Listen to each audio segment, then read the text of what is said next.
graduated with a major in math from Berkeley. Let's make him a joke, right? Yes, I went to UC Berkeley. That just means that I get offended at everything. Don't test me. I'll cry right here to prove a point. They all treat us like shit if we didn't go to Harvard, okay? Who still goes to Stanford? Woo! All right, one person. Thank you so much. Thank you for ditching your class to be here. What are you studying out there? Pre-modern Chinese literature. You said something Chinese literature? What kind of Chinese? Pre-modern Chinese literature. Pre-modern. Okay, fantastic. That's crazy because I actually did modern Chinese literature, so I'm glad to see you're studying the era before that. So, how many years left do you have? That's a sensitive question to ask.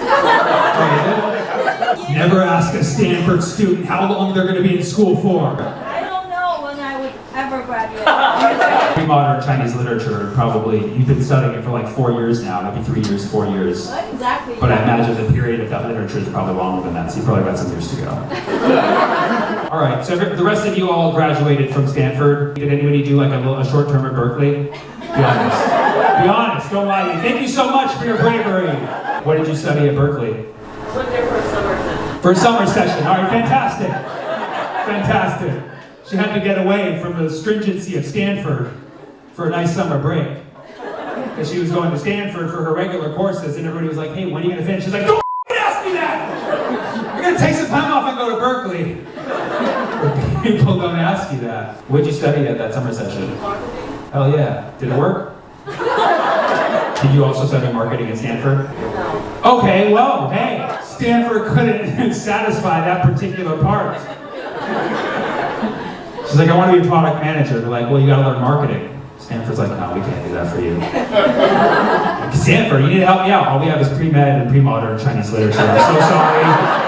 That's all we have for you.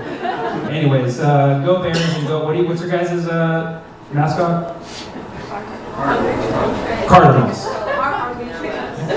Trees! It's a tree. But it used to be something, because everybody's saying cardinals.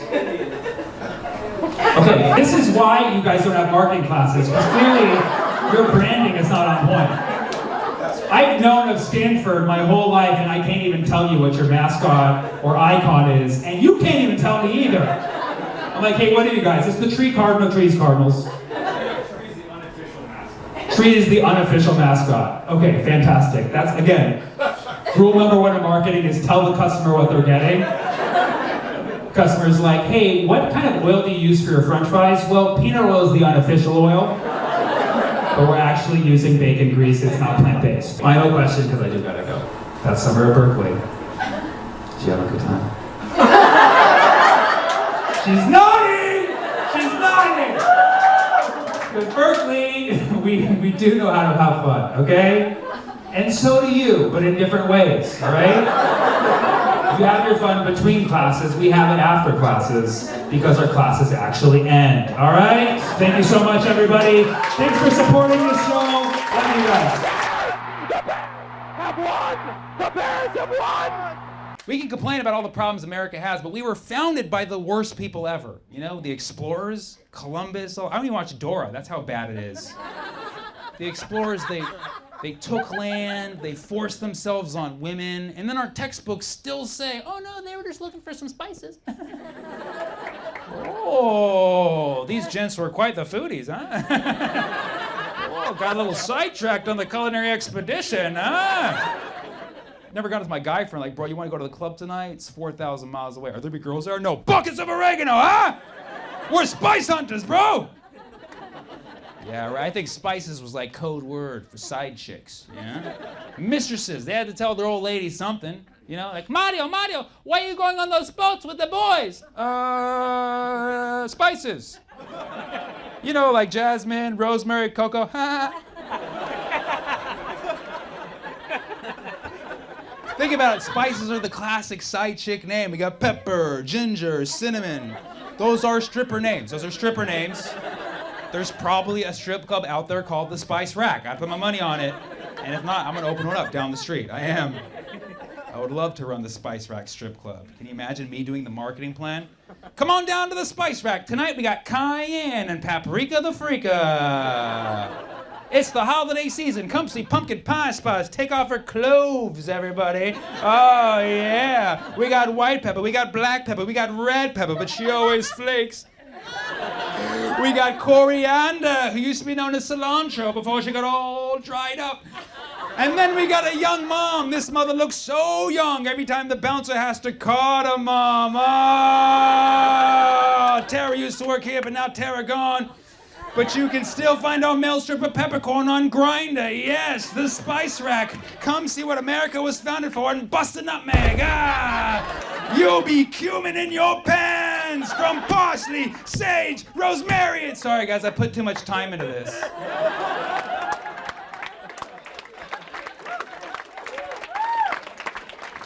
I used to go to this high school where this guy would hold up the sign that said, God created Adam and Eve, not Adam and Steve, which is very homophobic and very Steve-phobic as well. Very anti-Steve. Every Steve in my school was like, I don't exist? What's going on? It's so weird how some people think that men being gay is like not natural. It makes pure mathematical sense to me when you consider the ratio of people. For every 100 women on this planet, there's 102 men. What are those 2 extra dudes supposed to do? Just sit there and talk? You know what guys like to do, okay? You're like, well, how does that explain lesbians? Men are disgusting. That's my only theory. We are disgusting. Lesbians are evolved women. I was making a salad, and I like my salad to be really colorful. I was chopping up a beet to put in my salad, and the vegetable, not like salad, you know what I mean? I was chopping up a beet, and I was like, let's try something different today. Instead of chopping it up, I'm gonna take a bite out of this beet like a man. I'm gonna be a man for once, you know? So I'm like eyeing the beet. I'm like, this is pretty tough, man. I do it. I go and boom, chomp out. I look in the mirror, and I got like blood dripping from my face, you know? I felt like a man. I was like, I just hunted a wild beet right there. Man versus beet. Man won. Took another bite. I feel like a man. Yeah, took another bite. Started choking instantly on the 3rd bite. I don't know what happened.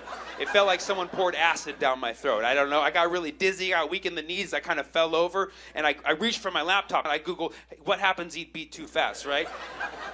Turns out if you eat a raw beet too fast, it releases this acid that can actually paralyze and kill you. Yeah, this is the story I'll ever tell in my life.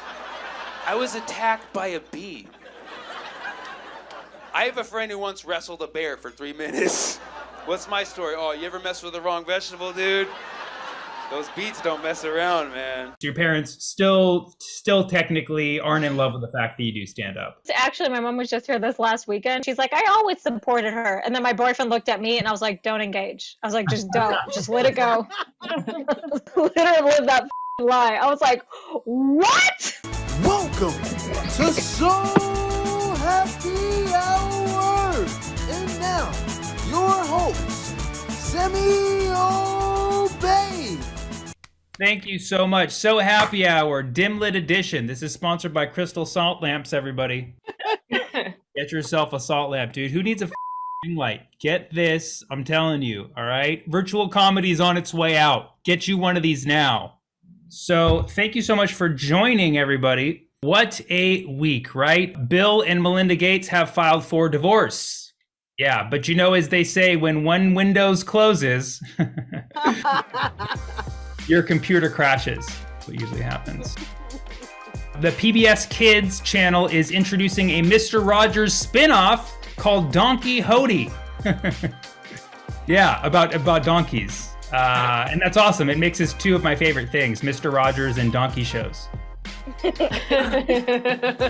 Speaking of big shows, Andrew Cuomo says that Broadway shows will reopen at full capacity September 14th in New York City. Yeah, finally some rent relief, huh? This week was pretty cool. Vladimir Putin played hockey. Did you hear about that? Yeah, he played hockey in an amateur league and scored 80 goals, and there were no survivors. A documentary came out recently that revealed Hitler had a porn addiction, though obviously none of it interracial. Tell you what, he was missing out. He was for sure missing out. This week, obviously, not a great week. Israel and Palestine in conflict again. Joe Biden, who initially said that the U.S. will do nothing, has now declared that we will continue to do nothing. He called it a 2-0 solution. Biden has approved the first U.S. offshore wind farm. Yeah. Thereby securing his lead against former President Clinton in creating blowjobs. Okay. Good news today, the masks can come off if you're fully vaccinated. CDC said that people no longer need to wear masks if they're fully vaccinated, except if your local or state laws say otherwise, which all of them do except Florida, so nothing's changed. Exactly. Ellen DeGeneres has decided to end her show after 18 years, saying that the show is no longer a challenge now that her staff has no remaining spirit to break. Yeah. This was one I didn't hear about until today. The police in Tennessee had to chase down a zebra after it escaped from a nearby livestock auction. Yeah. Given the zebra's complexion, the cops weren't sure whether to shoot it or buy it at Burger King. Oh, God. That was the correct response. But we are actually going through a national crisis right now that's not being covered in the mainstream media. So we haven't had this record in 4 decades of the lowest number of babies born in the United States. Yes. And all of the babies were recently found storming the Capitol in January. But here to talk about this national crisis, we are welcoming back some of our favorite guests here on the show. Please help me welcome back Johnson & Johnson. Woo! Ooh. Well, I'm glad that you brought back the experts. Thanks, Sammy. Yeah, experts, if that's what you want to say. I believe last time you were on the program, you were on record said that we're not some freaking vaginacologists. Yeah, because we're too busy having sex with them. Let me vag-splain something to you, Sammy. I know that you have a lot of questions about sex during this pandemic. Okay. Like, can you have sex 6 feet apart? Mm-hmm. I know I can. I think the big question is that everyone has on their mind here is that can COVID-19 be found in my semen? That's not, I don't think anybody was actually asking that. Almost certainly not. But can condoms carry COVID? Maybe. I don't see how that would be a thing. Show me the studies that say it can't, Sammy. There's no data on anything measuring if condoms have COVID. So exactly. Okay. So it sounds like the safest way to touch someone right now is with your Johnson & Johnson. Oh no. No. I think people should still wear condoms, right? Sammy, I thought you wanted to solve this no babies problem. Do you even care about the economy, Sammy? We need babies for the workforce right now. Yeah, and that means we could sell more baby shampoo. Sure, our profits are down after all those people started to believe our vaccines make people infertile. Yeah, and that's just silly. That's why we put a little Viagra in there. Sure, Pfizer's FDA approved, but does it make you horny, baby? Is this serious advice? I mean, I don't think we should be encouraging people to have unprotected sex just to get the kid. That's unfair, Sammy. We care about the people and their money and the wonderful country and its money. Exactly, Johnson. After our last conversation, we did some investigating, and women have been disproportionately affected by COVID-19. Okay, yeah, no, I have heard that stat. Looks like you did learn something. The women's workforce has dropped at its lowest point since 1988. And we have a solution for that because we value women and what they contribute to the American family. Women can get to work by being homemakers. Yeah. That's not a job. Yeah, Sammy, they can work remotely and make more babies. Come on.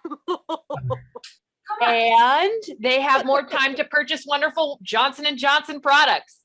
See, everybody wins. No, I don't. I think you're actually setting back our nation's progress by about 50 years with that one. You mean when America was the big top making the world's its little bottom? We can do it, Sammy. We can do it. It's a very ironic use of that. Everybody give it up for Johnson and Johnson. Thank you, Big Johnson. Thank you, Little Johnson. We'll see you next week. All right, let's keep moving this program forward. We have an amazing guest for you today. He is a prolific comedian and writer and actress. Everybody welcome Subha Agarwal. Hey, I don't know why I clapped for myself. I'm having a stroke. Hi, Sammy.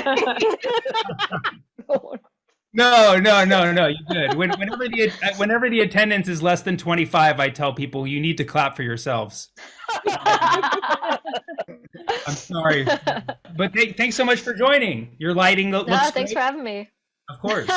Thank you. Ring light. There you go.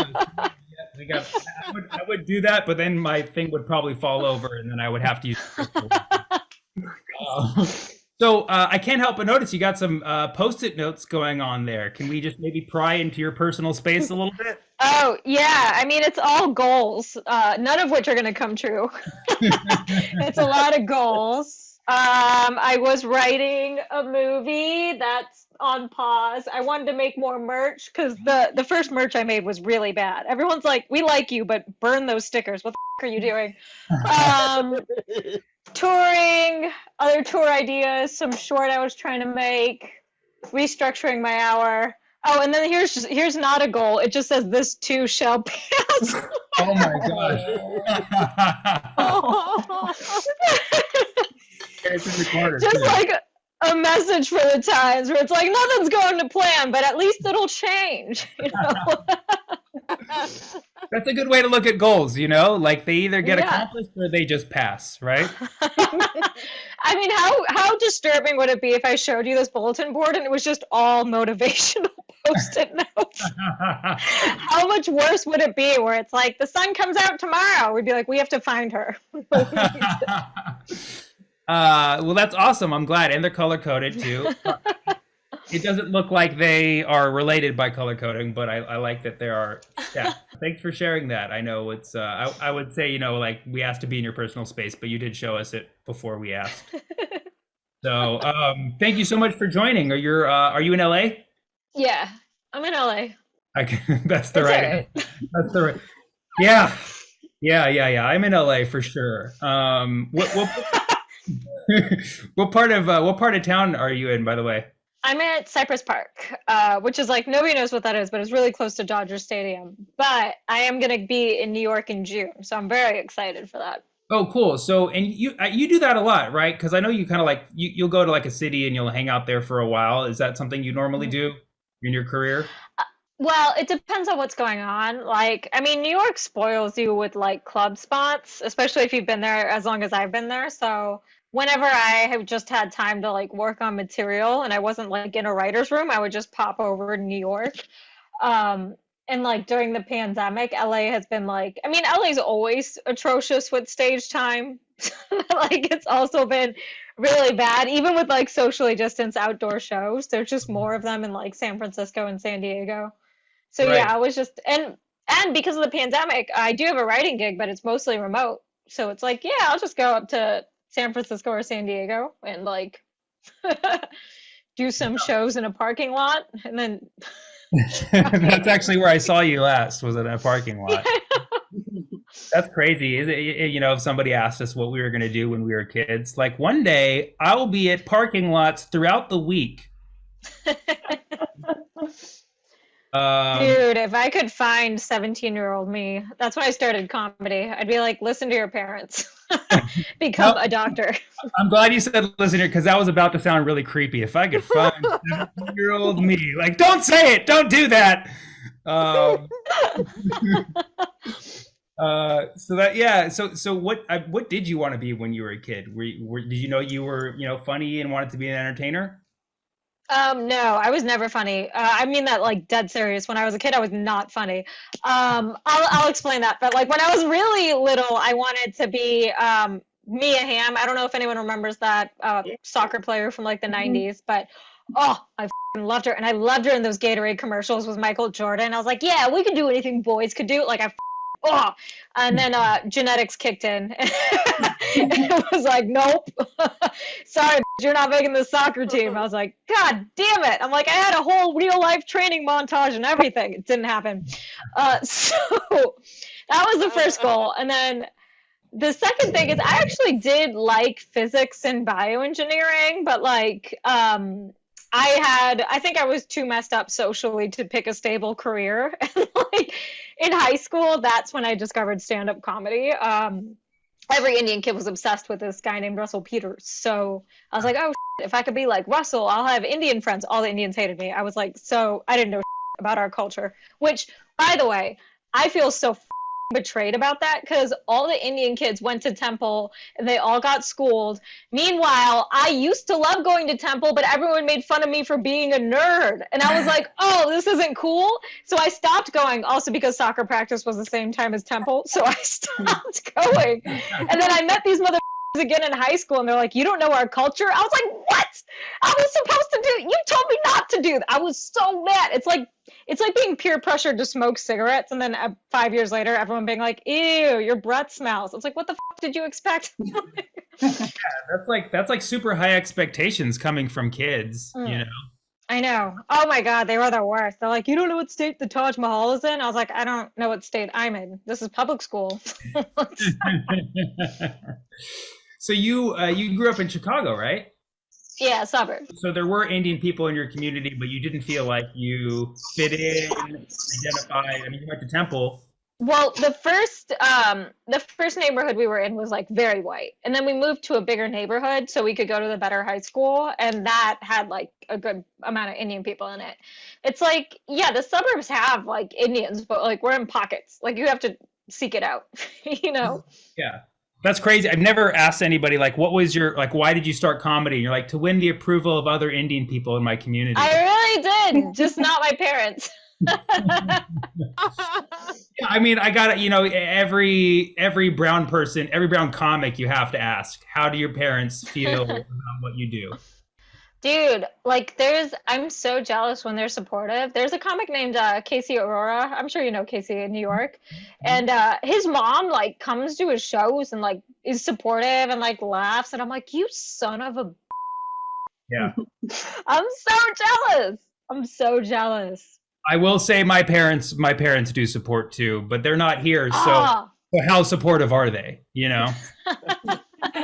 Yeah, but no, I feel for you. I feel for you. So your parents still technically aren't in love with the fact that you do stand up. No, now they're fine. My mom was just here this last weekend, and like, oh my God, this lady.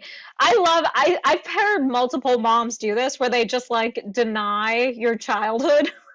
It's like we just lived two different experiences. She was literally like, my boyfriend was cooking and she was standing across from him and she's like, I always supported her. And then my boyfriend looked at me and I was like, don't engage. I was like, just don't, just let it go. Literally live that lie. I was like, what?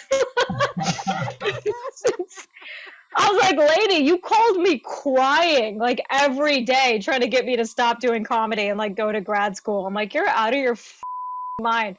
Technically, yes, she did give me her car in college so I could drive to gigs, but that was because I was what's it called? Where you take rides with strangers. Why am I forgetting this word? Hitchhiking. Thank you. There we go. I thought you were going to say because I was legally blind, no license. I was like, okay. No, I was like, I would like kind of know people at bars and they're like, yeah, we'll give you a ride back to campus. And my mom was like, you're going to get murdered. Are you out of your mind? And so she let me take her Toyota to college the next year. So technically she supported me in that she didn't want me to get axe murdered, which, yeah, she was right. To this day, I'm shocked I didn't die in college. Like, it was insane. Wow, that's just great. running around Pittsburgh. Yeah, I've never heard a story of somebody hitchhiking to their first gigs. I wasn't like standing on the side of the road, but it's like I would go with like, you know, people I kind of knew, you know? Sure. Would you do like Craigslist ride shares? Yeah, before Uber, these spoiled filled out Uber the kids. survey. I wanted to get the Jack burgers. Yeah, get the Jack Burgers. Sorry, Subha, can you hold on a second? The Jack Burgers. I highly recommend them, but make sure you fill out the survey first, like you said. So I'm sorry about that. What survey gives you free Jack burgers? That's a good survey. Yeah, put the survey in the Normally chat. it's right? Yeah. Normally it's a chance to win 2,000 Kohl's bucks at a Kohl's location that closed 5 years ago. To get actual food for a survey? Holy shit. So you know, I know you're saying you're like, it took a while for your mom to like approve your career, but you know, I look at your career, you're someone who has it made, in my opinion. You have a job, you've had steady writing work for many years. You've been a writer on shows for like what, the past like 5-6 years straight, or like how many? Yeah, more than that almost. Probably somewhere around 8, if not more. Amazing. That's awesome. So you obviously figured it out. You obviously figured it out quickly, because a lot of comics, they kind of struggle with like how to get a job, you know. But you must figure it out. Put together a writing packet, put your stuff out there. Yeah, I mean, it's not like I had it figured out. I think like people kind of start with a natural inclination towards one thing or another, because it's really hard to make money purely doing stand-up. Right. So like some people are like better performers, or some people are better writers, and I was a stronger writer, and like my performing is caught up now. So naturally my manager was like, oh, why don't you write a lot of jokes, you should be submitting to late night shows. And then I started taking classes at UCB and like investing in that side of myself. And then through doing packet, I eventually got jobs.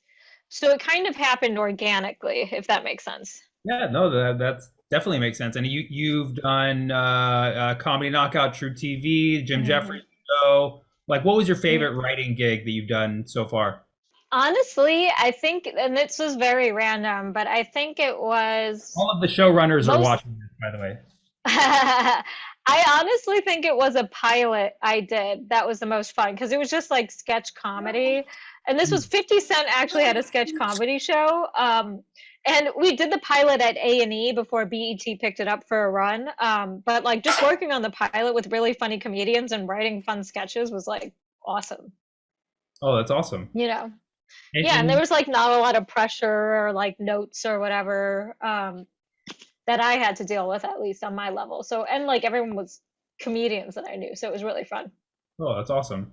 And you also have since started, you've been acting. I know you had a role on Westworld, right? Yeah. Yeah, that was random and very fun. What was the role? Oh, I was just playing like a clerk, business receptionist. So basically the man in black, I'm forgetting what his character name is on the show, but he comes in and he's like, where are the robots? And I don't know what the hell he's talking about. And then he murders somebody in front of me.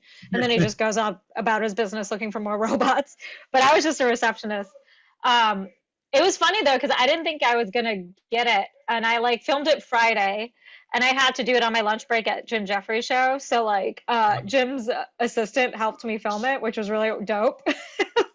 So we filmed it, submitted it. I was like, that accent was way off. And then they were like, we booked you. And I was like, it's white people casting this, because that was an accent from nowhere. And like, I got the job, and I was like, what the f-? Like, it was really fun. It was really fun. And like, yeah, I had to like call, I mean, I don't think they care even if they found out, but yeah, I just called out of work with a migraine and then showed up halfway through with like professional makeup and just didn't explain it. I was like, it's fine. See, that's where like cultural ignorance and racism pays off. Like they can't tell an accent, so you don't have to do the best when you can. That's awesome. That's awesome. Congrats on that. And you have something else coming out. You have something. It's called Plan B. Oh yeah, I didn't act on that. That I was writing in. I mean, technically, there's a picture of me that's an Easter egg, which is really funny. Just like this pharmacist shows a picture of his like horribly nerdy daughter, and that's me. And I have like braids and like a retainer and glasses. Awesome. Yeah, but I ended up writing on that randomly. Like I had pitch meeting with this production company, or a general meeting. I was trying to make it a pitch meeting. He was like, we don't want your scripts. But they liked me. And then when they were working on this movie, I think they wanted an Indian writer because the main character is like an Indian woman. So he's like, oh yeah. And then called me in, and then I got to do polish and punch up on that script. So it was really fun. It was cool. It's like cool to like see the shit you wrote like in a Hulu movie. It's like, oh wow, that joke made it in, you know? It's Did it already weird. come out, or is it still on its No, way out? it's coming out May 28th. Awesome. Everybody look out for that, Plan B on Hulu, right? Yeah. And you were featured in Forbes. So everybody wants to know, how rich are you? Not rich at all. I think it was their like under 30 section when I was under 30, and then they were like, but it's not 30 under 30. This is an unlimited under 30 section, so it's a little less prestigious, just to be clear. That's really cool. Yeah, it was fun.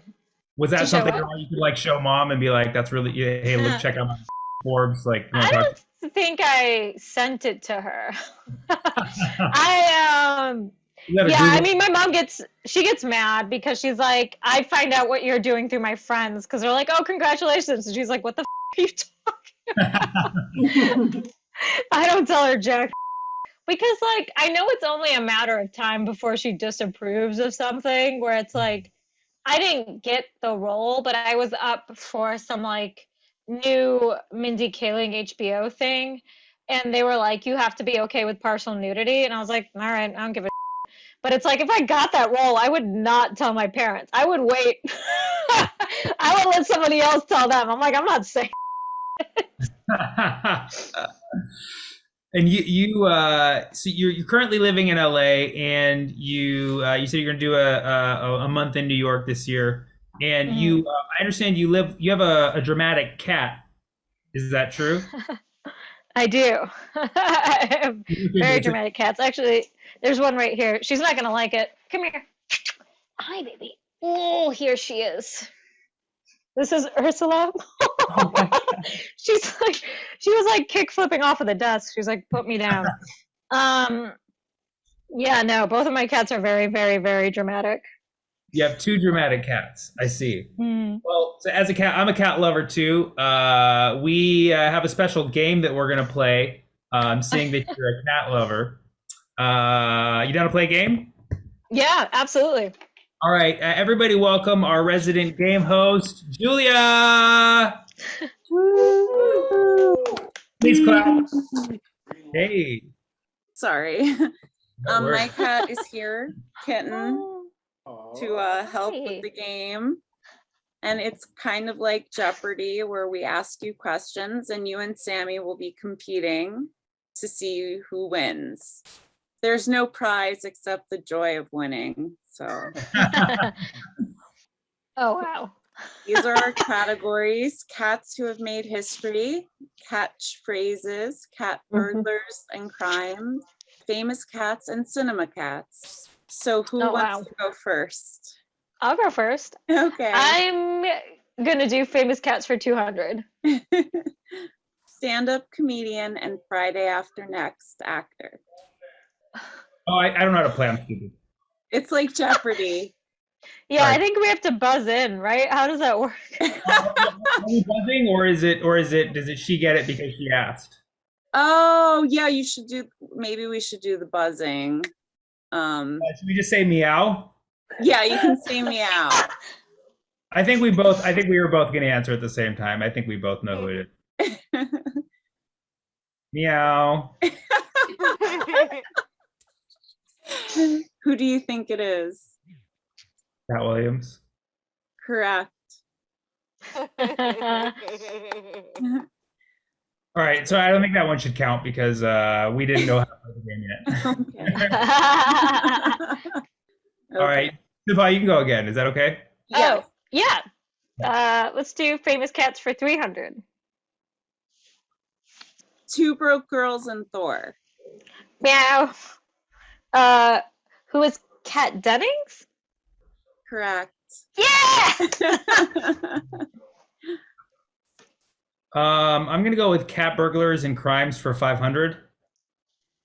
Chrysanthemum the cat started her crime life by stealing small items such as socks, but then moved up to identity theft when she stole a what? A, green card, B, wallet, C, passport. Meow. I'm gonna go with B, wallet. Whoa. All right. Is this a real cat? Who is this cat? We researched and based it all on real cats. Wow. All right. Well, I'm going to go with, I want to know more about these criminal cats. I'm going to do cat burglars and crimes for 200. True or false? Tinker the cat was caught as an accomplice to the murder of David Guy because DNA tests confirmed cat hair was on the victim. Meow. Okay, I'm going to say true. Whoa. Wow. Whoa. I'm gonna go with cats who have made history for 500. A polydactyl, a type of cat, was loved by Ernest Hemingway. True or false? Meow. False. Polydactyl is no cat name, man. Come on. What is that? It's I've never. The cat with thumbs. And wait, what? There's some cats that have like extra digits or thumbs. No, you can't give cats thumbs. They're chaos monsters. And Ernest turn a doorknob. Ernest Hemingway loved that particular type of cat, and there's a museum of where he used to live with like 60 cats there. Oh my God. I don't even think Ernest Hemingway committed suicide. Now that I know cats have thumbs, I think one of them shot him. He was choked. He was definitely choked out by a cat. I'll do cat phrases for 300. When you don't know what to say, what do you say? Or what's another way? Meow. Cat's got your tongue? Yes. Yeah. I didn't know they do negative points in Jeopardy. Oh. All right, I'm gonna do caricature phrases for 500. Harry Chapin's hit 70s song chronicles the story of a father who doesn't have time to spend with his son. Meow. Cat's cradle? Close. Cat's in the cradle. Oh! I don't know. I think we should give it to you. I don't know. I mean, in the cradle, she was saying it was the cradle. I don't really big difference being in the cradle and actually being cradled. No, see, the cat is the cradle. You put the baby on top of the cat. Oh, Subha, it's your turn. No, I think it's. Oh no, it is my turn. Okay, let's do cinema cats for 300. Sorry, my cat is stepping on the keyboard.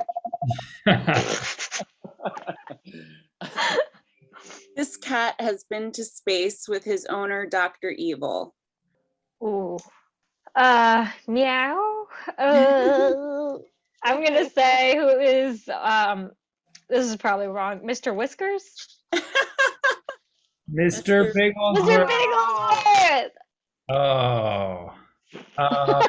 Go with Cinema Cats for 500. This cat hates Monday but loves lasagna. You don't know? I'm Meow. Who is Garfield? Correct. Oh, yeah, Garfield loves lasagna. Hates Mondays. I didn't know he hated Mondays. Everybody hates Mondays. Why is that? Why was that even? Who wrote this game? It might have been a combination of people. We're about to have another Ellen situation after this show.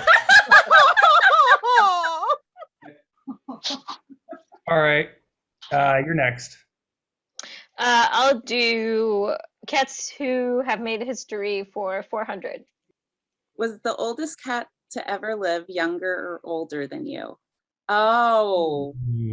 Ooh. Meow. How old are you, Sammy? Oh, I thought you already knew. No. So it is dependent on how old. Yeah, I guess it varies. Okay, I'm 37 years old. So do you think it's older or younger than you? Older. No. Oh, yes! Yes. Holy 38? That's crazy. Yeah, so if anybody ever That's is like, up to like 15. yeah, you're old. I'm like, nah, there was a cat older than me, bro. Okay, Katacha phrases for 400. What's another way to say? No, it's raining cats and dogs. Points. You're up to 300. You still have a chance, I think. Oh God. I'll do cat phrases for 200. Many cats have fallen over 32 stories high and have survived with minimal injuries. Why is this? Meow. Because cats always land on their feet. Correct. Oh, sorry. That's such a lie, by the way. Cats don't always land on their feet. They didn't always land on their feet. That's so. I think it's your term, Sammy. Oh, No, it's it's okay. yours. I'm gonna go with famous cats for 500. Known as Yosef Islam. Yo, Cat Stevens. Happy Eid Mubarak, everybody. I'll do I'll do famous cats for 400. Original Hollywood leading lady died in 2003. Meow. Katharine Hepburn. Correct. Ah! Did I get points for doing the pun with the name too? Okay. Let's go with Cinema Cats for 400. Antonio Banderas Meow. versus this cat. Puss in Boots. Oh. Yeah. Oh. Cat Burglars and Crimes for 400. A cat in Brazil was detained in 2013 because it was assisting a burglary, prison break, or murder. I don't know. What happens if neither of us does anything? Does one of us have to do something? Yeah, what happens if neither of us? Maybe we'll have both of you go, and then based on your answer, you win or lose points. So we have basically we both have to do it. Yeah. I guess be prison break. Sammy. I'm gonna go with burglary.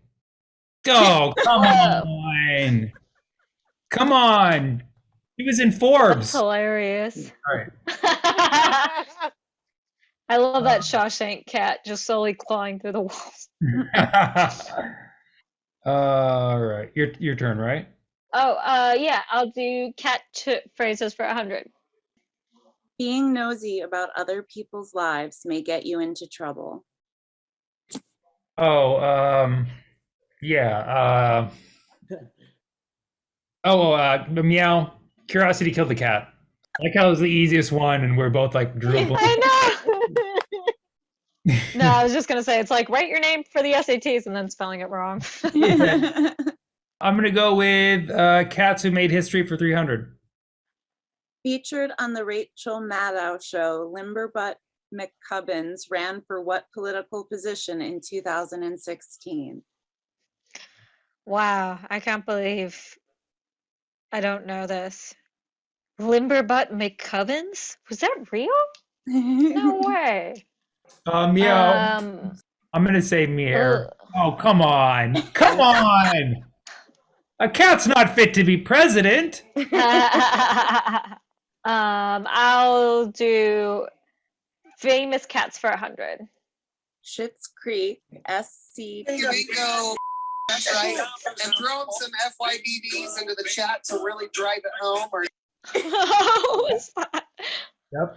I know the lady. Oh, she's she plays Moira. What's the is her name? Oh my god. That's gonna drive me insane. Oh, I saw it in the chat. I don't think I can. But yeah, that's it. He's in the chat. It wouldn't be fair if either of us answered. I know. I was like, but yeah, it is Catherine O'Hara. I was like, oh, what's her name? Okay, she's a legend. Thank you for saving us from that, because we would have just sat there like, Catherine Johnson. Whose turn is it? Your turn. Cat burglars and crimes for 300. If you die at home alone, what organ does your cat feast on first? Oh, come on. Ew. Probably meow. I'll just guess. I think your eyes. Your eyeballs. But Oh, only after my it eats God. your lips and eyelids first. Oh, vomit. That's so gross. All right. Well, I've already lost. We can declare a winner. Who is it? Cuba. Oh, Nice. wow. Congratulations to our champion, everybody. Subha for killing it with the and again, the prize is just the joy of winning, right? So go ahead and bask in it. Yeah, so Subha, where can we find you or, check you out? I'm on Instagram at SUBHAHA. I'm also on Twitter, just my first name at Subha, SUBHAH. Awesome. Yay. Awesome. Well, thanks so much for joining us today. No, thank you for having me. Yeah, of course. And everybody, check her out on Instagram. And just remember, this too shall pass. So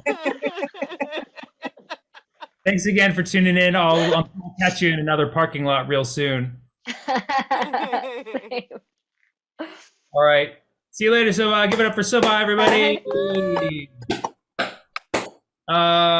We have an amazing musical guest for you today. She was actually scheduled to perform for us a few weeks ago, and she got some kind of injury. I don't want to tell the story for her, but she's here today, fully functional, ready to rock it out. Everybody give it up for Abby Posner!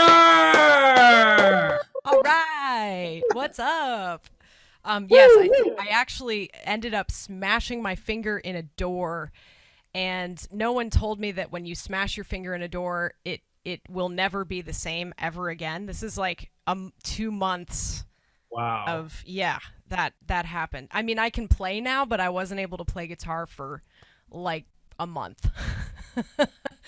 So, hey guys, thanks for having me. I'm the musical guest. I'm here to make you either cry with my sad folk songs or dance around. I think I'll make you guys dance, so I'm going to get some reverb on my voice. Are you guys good? You guys partying? Yeah. Woo, woo, woo! Yes.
where my soul belongs. Well, I'm gonna sing to the devil, oh, through the barrel of my gun. Well, I'm gonna sing to the devil, ain't gonna settle for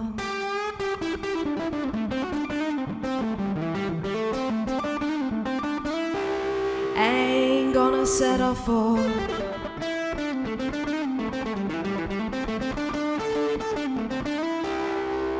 less.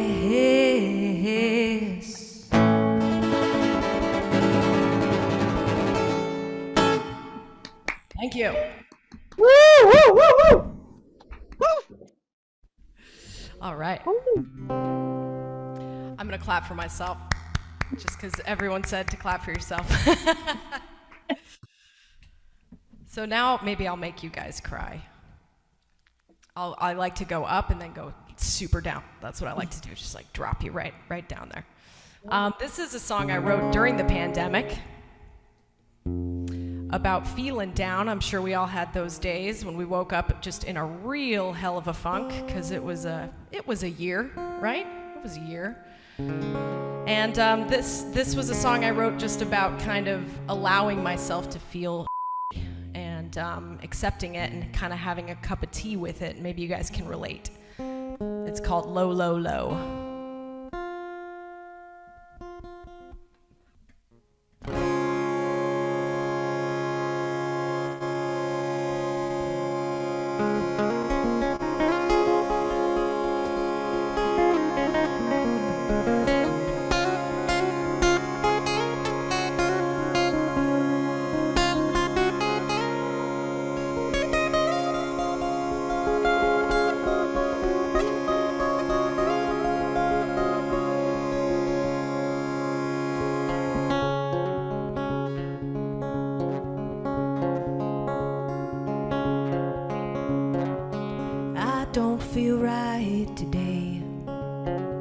Something in my head's got me going. Well, I don't wanna get high anyway. Been living in the clouds for too long, when life as we know is on hold, and all that we have is time. Low, low, low, low, low, low is feeling mighty fine. I don't wanna get right with God, 'cause I don't even know who that is. Please don't make me write another song. I just wanna feel like this, wrapped in the quiet alone, with days stretching by so long. And low, low, low, low, low is where I belong.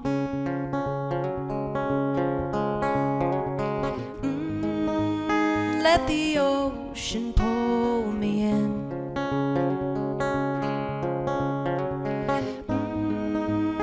Let the ground crack wide open. Let the world hit the brakes and watch it all end. Let the world hit the brakes and start over again.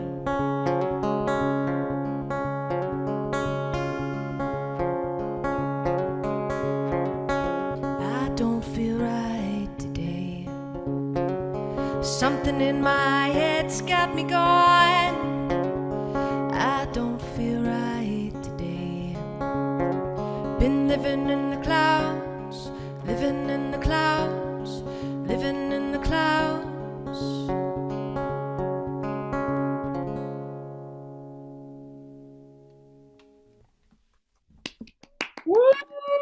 Thank you guys. Thank you so much, Sammy and KO Comedy, for having me. This is awesome. Thank you so much. One more hand for Abby Posner, everybody. Thank you. Thank you. Check her out on the socials. We can put those in the chat as well. What a show, everybody. Thanks so much for joining today. I'm now on this side of the screen and planning on staying here. I really just don't feel like centering myself. Okay, no, I'll just do it. No, I'm sorry, the chair. This is about as far as I'm going to go, folks. I'm not going to go any further into the middle of the screen. We've had a fantastic show. We appreciate all of you joining. One more hand for our guests, everybody. Subha and Abby and Nico, our warm-up act. And thanks so much. And everybody just continue to stay in the Zoom and, drink and smoke and, whatever recreational or non-recreational drugs that you do. Or non-drugs or lack of drugs. Or if you have something against drugs, let us know. Speak out. Speak out against drugs while other people do them. Let's do that. Let's cue that music.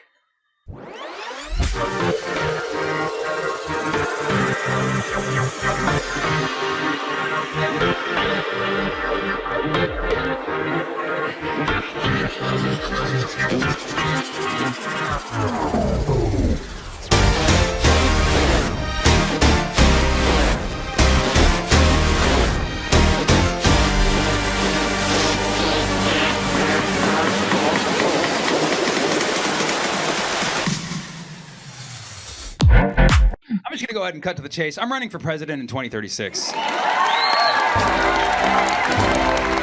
Are you ready to start the show?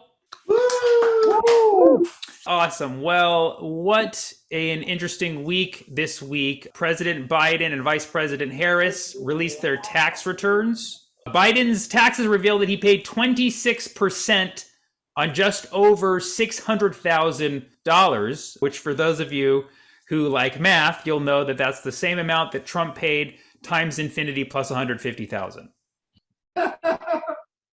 Jeff Bezos is building a $500 million super yacht. Yes, he's calling it Take That, Mackenzie. That was his ex. It's the only yacht that has lifeboats that are also yachts. And each lifeboat is actually captained by Lil Yachty. It's very ironic. So we, of course, will be talking about Israel-Palestine later. But as you may know, in a call with Israel Prime Minister Benjamin Netanyahu, Biden urged a ceasefire between Israel and Hamas while also approving a $735 million defense weapons contract, which is actually all the money taken from not defending our capital on January 6th. The House approved a 9/11 style commission to look into the January 6th attack on the Capitol, and as expected, the 9/11 style commission determined we need to invade Afghanistan for another 20 years. Matt Gaetz' confidant Joel Greenberg pleaded guilty to sex trafficking, among other charges. Matt Gaetz released a statement via Venmo emojis, peekaboo face, arrow, traffic light stop, this emoji. So. Biden today visited the Ford factory in Michigan, where he drove their new electric truck, which is the first time he's driving since the Model T. Ted Cruz is planning on going to Israel, which is not a city in Cancun. Ted Cruz is going to Israel to assess their national security needs in what is being called the harshest response to the attacks the U.S. could come up with. All right. Thank you so much. Today's guest is amazing. I've known her for many years. She's an amazing journalist and activist. Everybody welcome Francesca Florentini.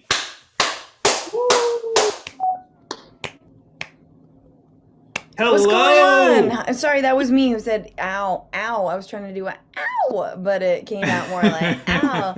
Microphone was all screwed. Now it's better. Do I sound better now? Yeah, no, let's start over. Let's do the whole sketch again. She's got the monologue now. Do it again, please. Can we do a test, ow? Ow. Oh, okay, yeah. All right, awesome. Do I actually sound better? No, I sound the same, don't I? God damn it. No, you sound crisper for sure. Okay. Yeah, definitely. I mean, we're gonna work this out. Look, by 2036, yeah, this will be real smooth. Real good, real good. As your campaign manager, we're gonna figure this out. Also, we're wearing matching pink button-ups. Yes, this was planned. Yeah, I was like, what don't I have to iron? And that's what I'm doing. Because do you iron?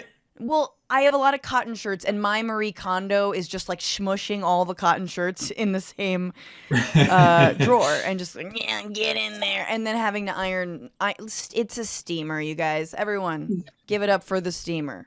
No? Okay. What's going on, Sammy? We're going to talk about sad stuff today? Fuck that. Oh, no, not us. Anything that we talk about is always very positive. I hope it's all very irrelevant. Absolutely. No, we're going to stay off topic. Yeah, okay, good. Yeah.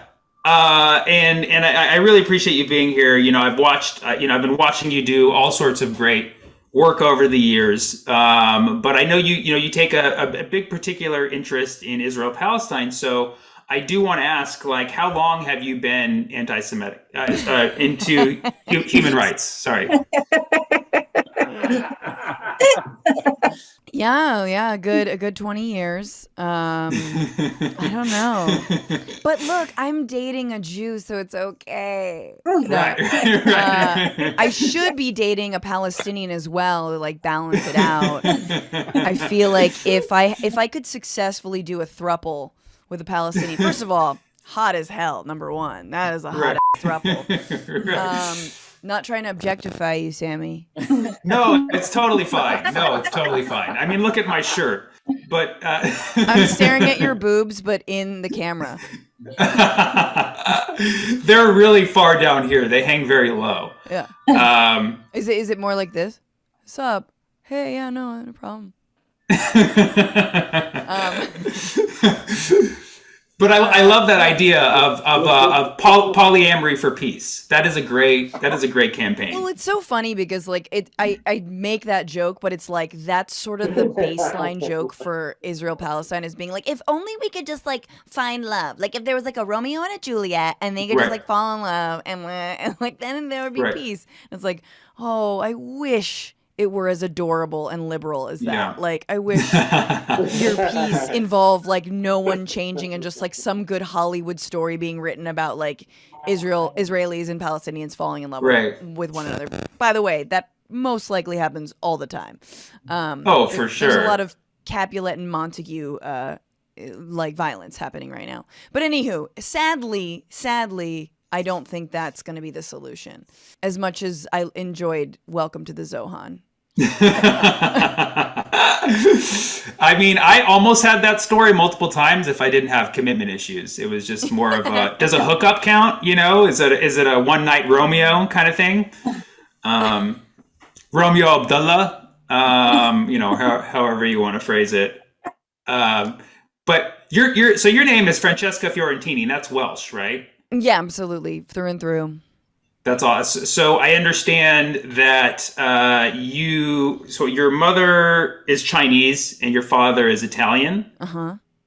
Okay, so here's a not racist question at all. What kind of noodle do you eat? God, Sammy. Bottom of the barrel. We're doing some real warm-up material here. I did say that, like, I guess my opening joke for a while was something like, you know, I'm Chinese and Italian, two of the cultures with the best food in the world and the biggest mafias. And then it was like, oh, we'll kill you, but we'll feed you first. And it's true. It's true. That's like 1,000 times better than my first bits, for sure. So, bravo. If I saw you doing that when I started, I was like, I want to be more like her, for sure. There was a lot worse than that. But yeah, dude. Yes, I am a little stateless as well. My parents are both immigrants, so I'm not stateless, but like yeah, I feel very international in that way. I did a 23andMe or one of the and one of the ones where they take your blood and then don't tell you what to do with it. They keep it, don't they? You guys know they've got like databases of us. It was for a job actually. So anyway, not like I had to. They were like, "What's your blood?" In order to get this job, we want to know how Chinese you really are. I don't think you're Asian. Like it was one of those. Where do you see yourself in 5 years? Also, what percentage of Asian? No, and it was very annoying because I was like, what if there's like, North African, or what if there's like South American? I lived in South America for a while. I was like very interested in, I don't know, it was like other regions, i.e., I think Africa and Asia, and South America were the most interesting, the Americas. And it was like, no, it was just this like epic, like family feud where like they each sort of feud. So it was like China, Italy, and then it was like English, Filipino, and they were going head to head. And then it was like, German, or not even German, like Austrian, that's nearby, like Austrian, Japanese, you. And so then it was like they kept on like fighting each other, and I just had less and less of Asian and then European on either side, and it was pretty standard. Well, at least you have a couple clones coming on the way. You'll meet them in a few years. That's Yeah. what they do with the blood. Yeah. Oh yes, exactly. They clone, absolutely. Oh dude, Ruben's in the fucking room. Hell yeah. Dude, Ruben is a legend. You know Ruben, obviously. Obviously, he takes in bubbler rips while putting a cat filter on his face. It's the scariest shit ever. Which is Someone getting out of their car? I feel like I hear getting out of our car sounds.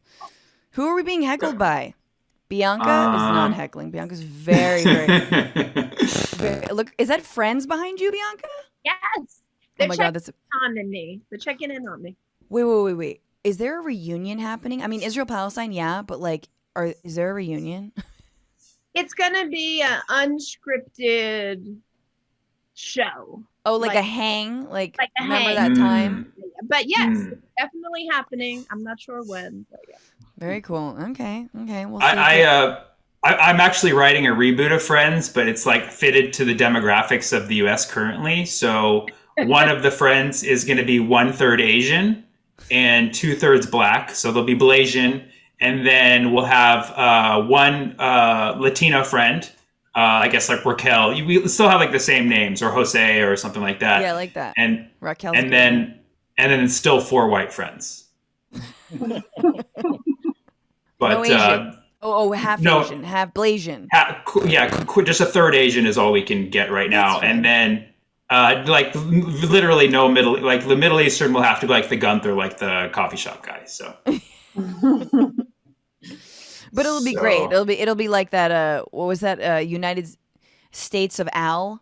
Did you guys see that like new sitcom on CBS that's all about an Afghan translator who's like moving in with the white family, and he's got his like Marine dad or his Marine friend like, Al, help me out, like, well, can I help you find a girlfriend? Kind of like, it's just so bad. Anyway, it reminds me of like Extras and Ricky Gervais and when the whistle blows. Like maybe it started off like a really hard hitting thing about like an Afghan translator coming to the States, and then it just turned into like a horrible sitcom. Anyway, I'm getting off topic. Sammy, what the f- are we doing here? What the f- is this, bro? there's absolutely no plan. We make up everything. This is an improv show, actually. Oh, hell yeah. So it's like Biden's foreign policy. Absolutely. Just like, I don't know what the other guys did. So you've been a journalist now for at least a decade, right? Yeah. Yes. Mm-hmm. Do you consider? Well, I mean, I think you've already answered this question through action, but do you consider yourself a fun journalist? Sorry, I don't even know how to answer that. Are you like fun though? Are you like, wait, I'm gonna cover that explosion journalist? Are you gonna like tell us some good news? I feel like I'm going home to meet my boyfriend's Republican family or some shit, and like, are you like fun?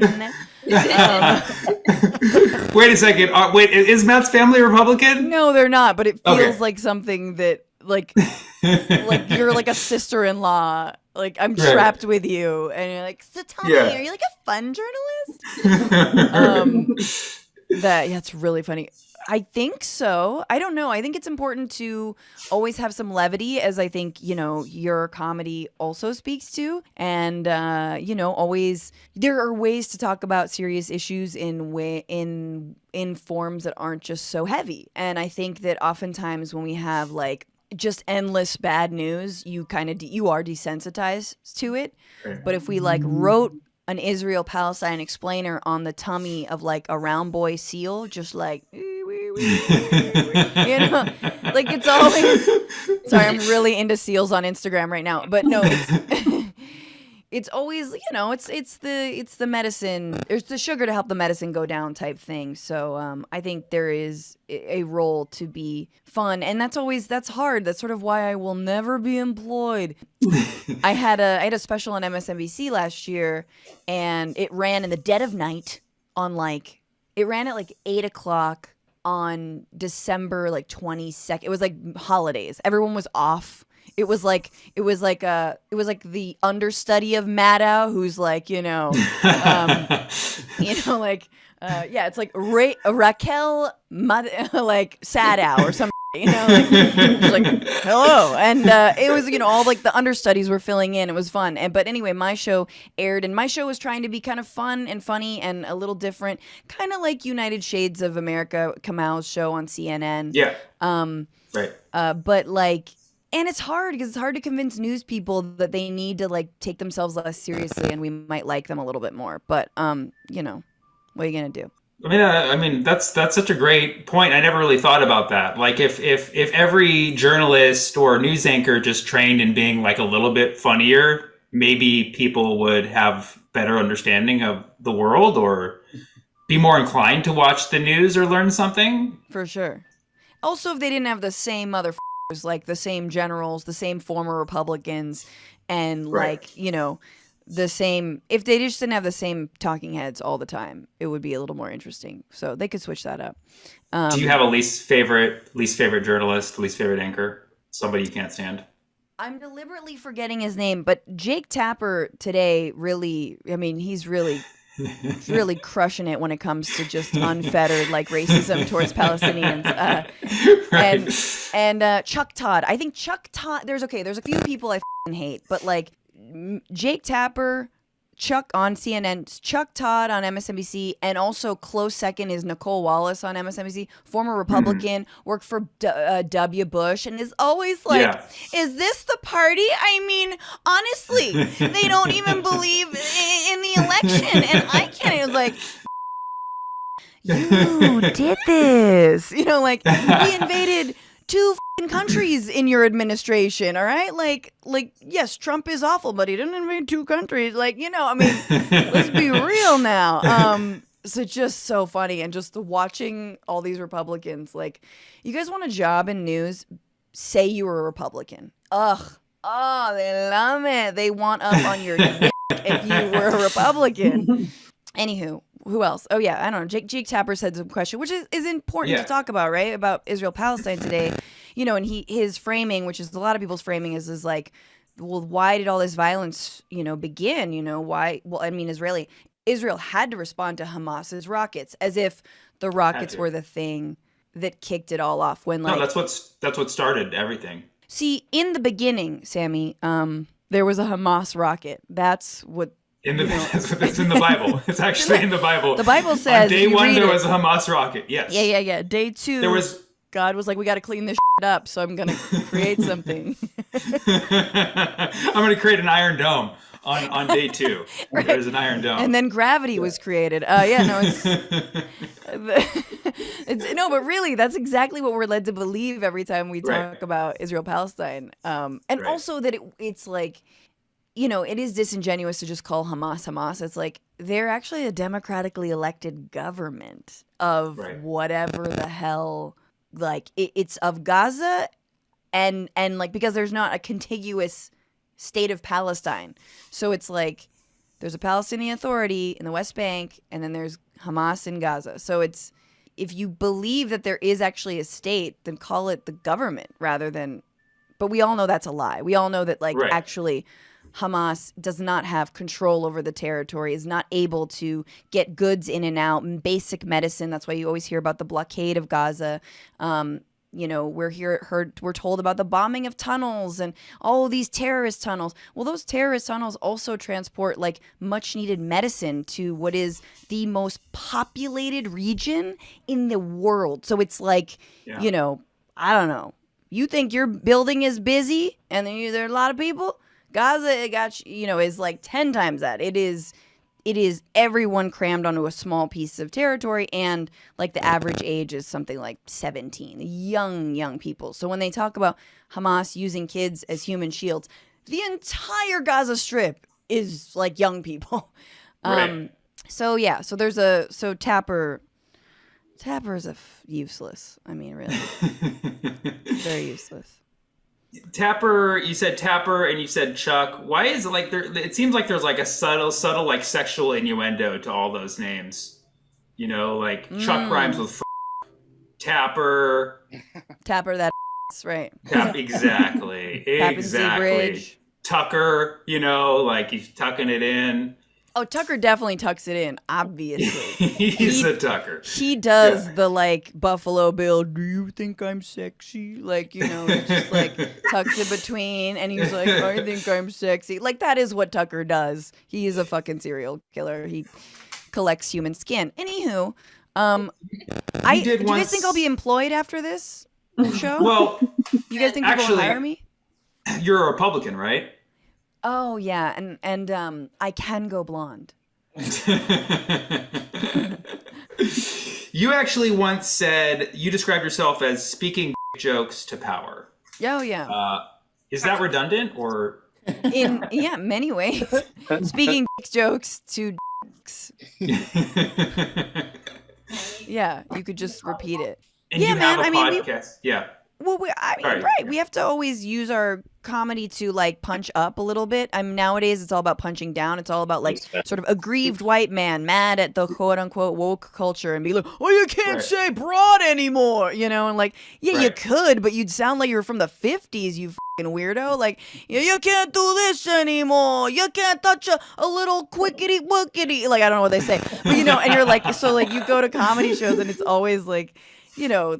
Anyway, that's sort of been trendy nowadays because it's supposedly about cancel culture. But, you know, like the best comics have always, you know, whether it's Carlin or Hicks or Pryor or even, you know, early Chappelle. Let us not speak of later Chappelle. You know, it's always been about punching up. And I think that's some of the most searing commentary. And it's like, it's also, you know, I think you understand what a privilege it is to do stand-up. I mean, it really is that people come see your shows, they pay, that they like, you know, that they sit. They pay? This is a paid show, right? Yeah. We'll collect the, yeah. What's the saddest thing you've ever been paid in at a comedy show, Sammy? Oh, one time a guy, a booker, he pulled the money out of his pocket and there was lint in what he handed me. So I didn't know if that was like part of the payment, but I kept it.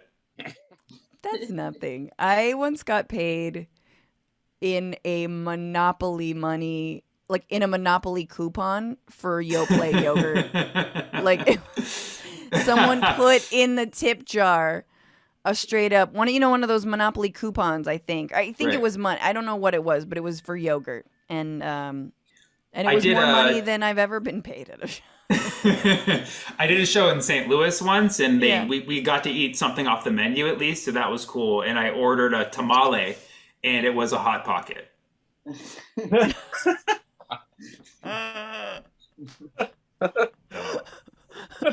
With just like tapatio on top, and you're like, oh, it's a tamale. That actually sounds really good. It was like pepperoni and cheese too. It was a tamale. Sorry, I'm so sorry. I'm so racist. I'm actually 1/8 Italian, so I can. Okay. You have an amazing podcast called You.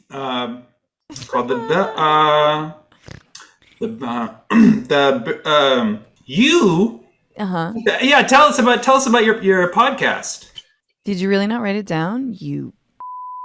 It's called the. You can say this word. The evaluation room. It's called the Bituation Room. Oh my God! I'm sorry. Okay. You can say bish if you don't feel comfortable. Yeah. Okay. The Biatuation room. Biatuation room. You sound like you're eating something really hot. That's like the Hot Pocket. Like,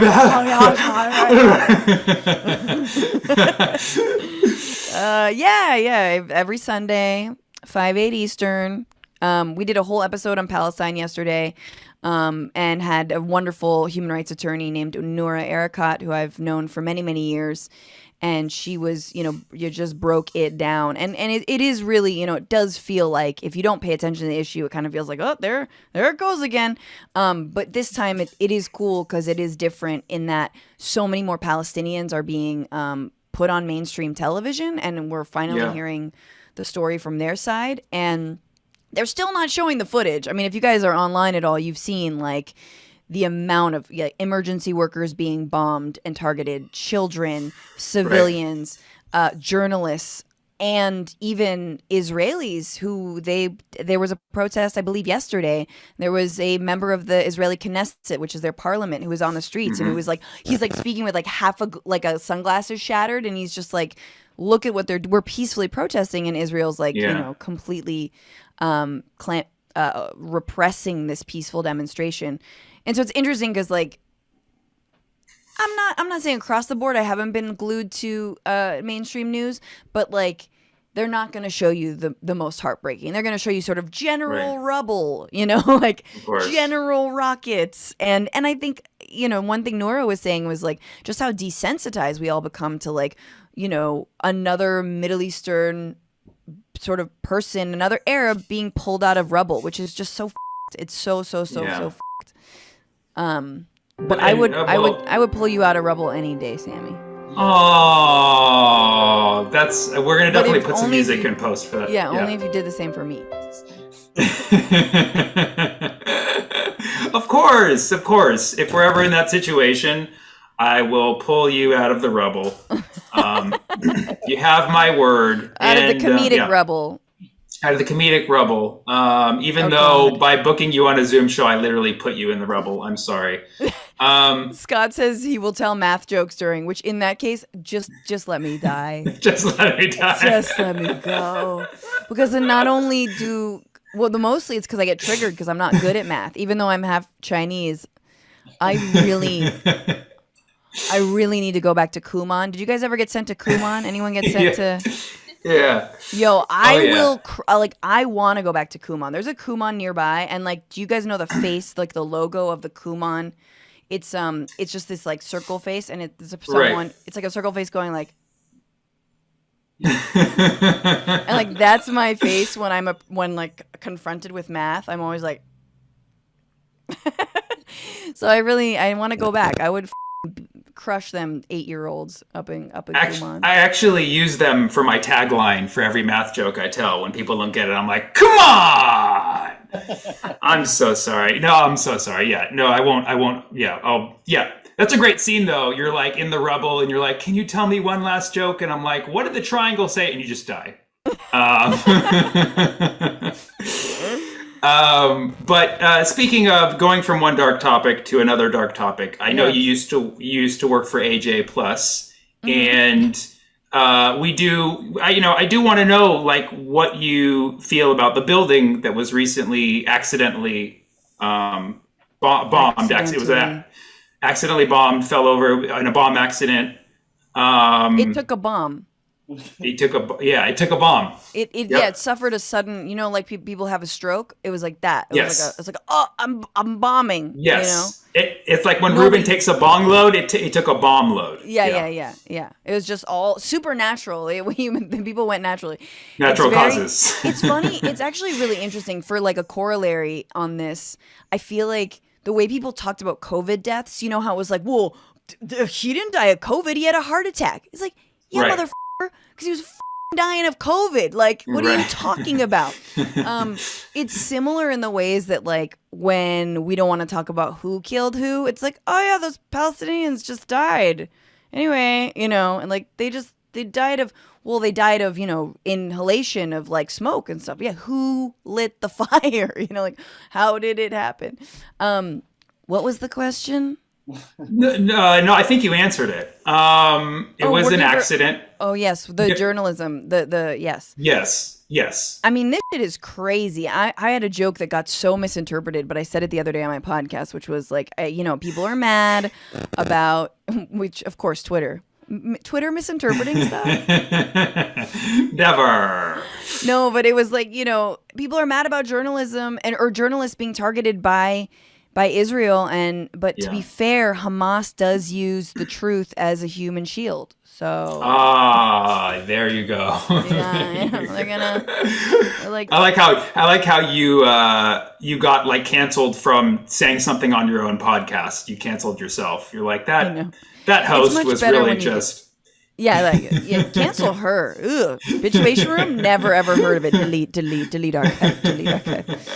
I do ask my guests, because I do the live show, and I'm always like, guys, in the future, like, tell me, do I get canceled? Like, do I make it out? You know, which is funny because we're talking about comics. I feel like that's where like white male comics think like they are in the rubble of like cancel culture, and to them, they're like dying. You know, right? Like they think they're the Palestinians in this situation.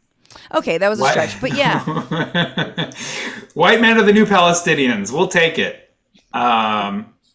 Quote unquote. Great. Well, what do you consider now the biggest story in America that we should be focusing on, the media should be focusing on, that's not? I mean, sure, if it's Israel Palestine, then what would the next one be? Ooh, that's a good question.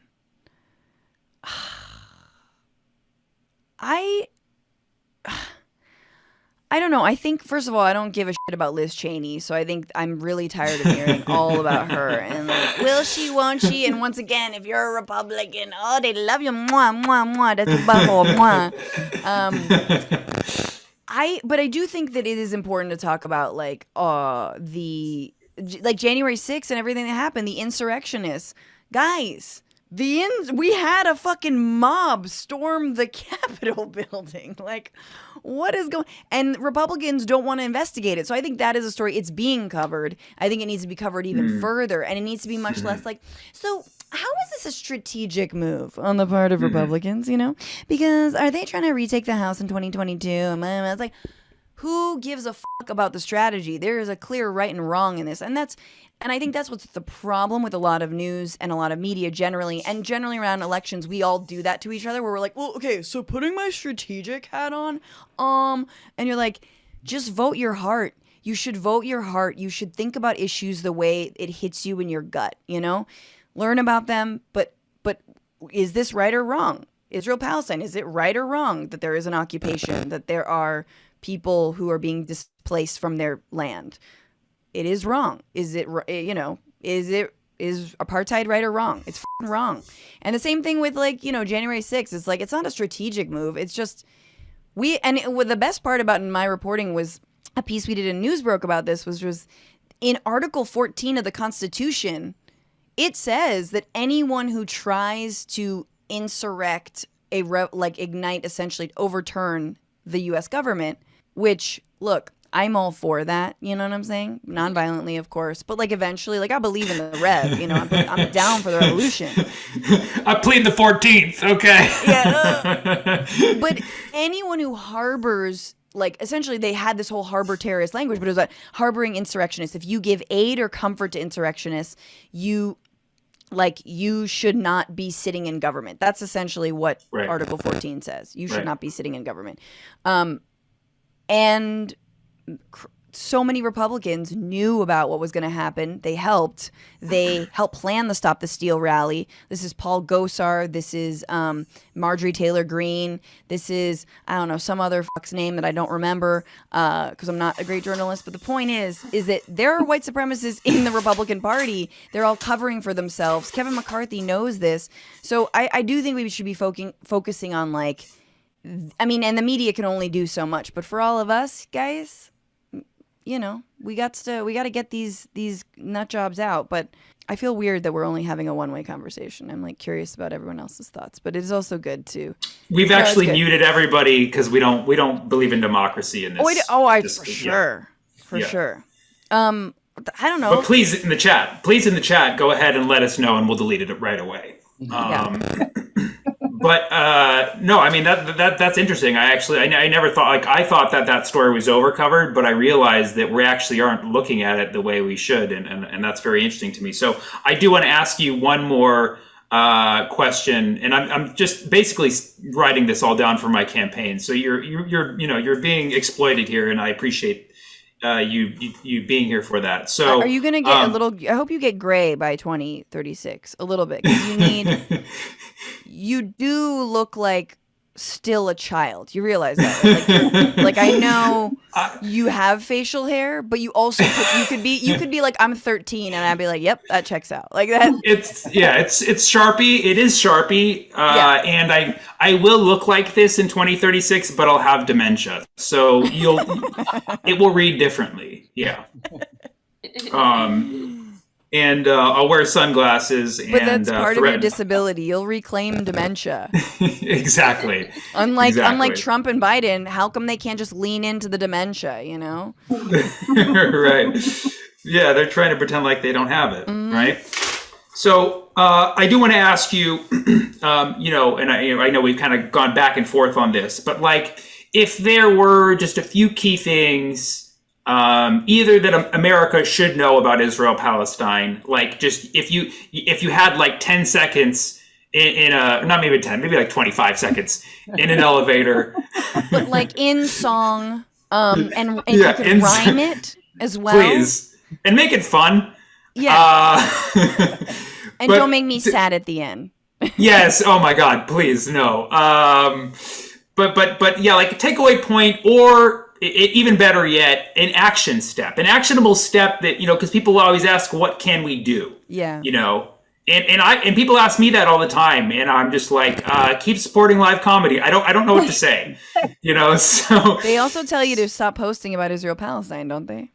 They do. And I think that means that they want more. So they want it. Yeah.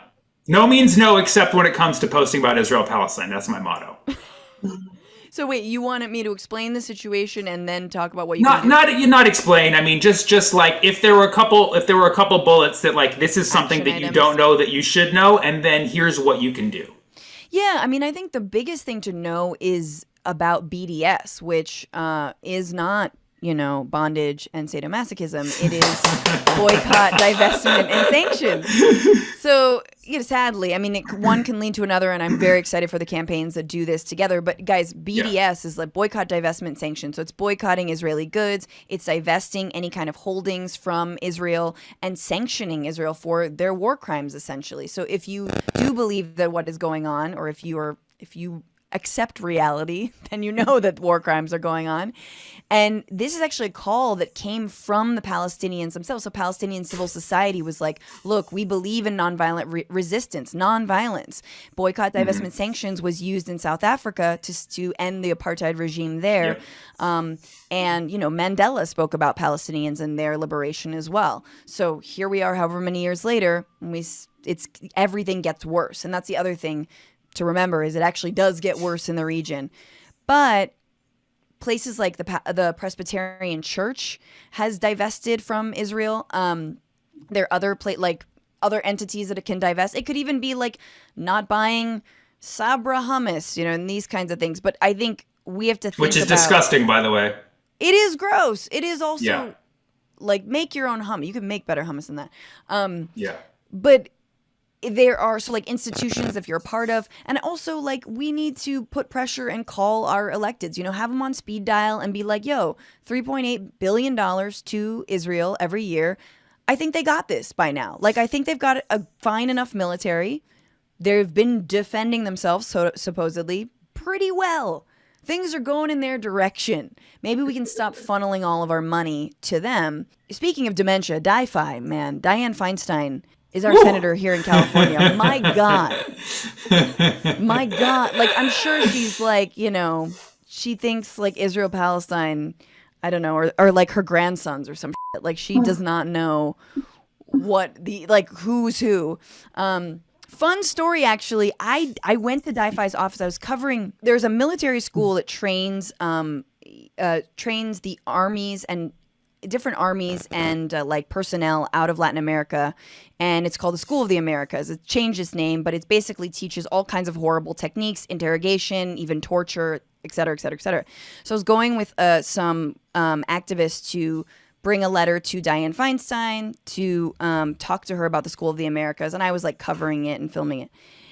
And I'm waiting outside as they're waiting to get in. And there are these two bodyguards who are like out there. And I'm like, who the fuck are these guys? And they were looking at us and I was looking at them. I was like, what are you guys?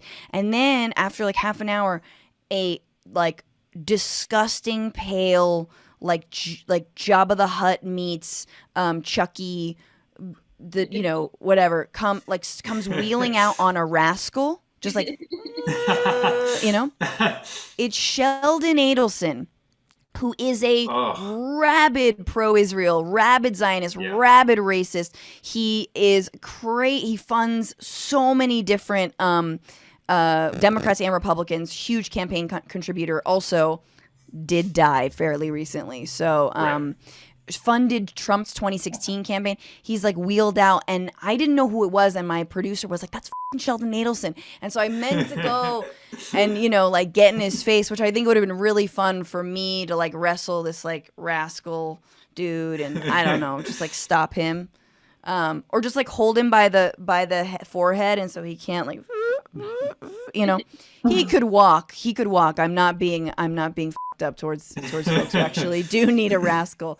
He's just old and lazy and rich. Anywho, Dianne Feinstein is also bought off by the Israeli lobby as well. Right. And so that's the other thing. Anyway, boycott, divestment, sanctions, really important. Calling your representatives and then following and spreading a lot of, I know it's hard for us to watch these videos, but to be fair, they're not being covered anywhere else. They're not being shown in a lot of mainstream outlets. So it is effective, I think, to get out the truth, to share stuff online, even if it is hard to watch and you're like, I don't want to, and you're like, yeah, but you gotta.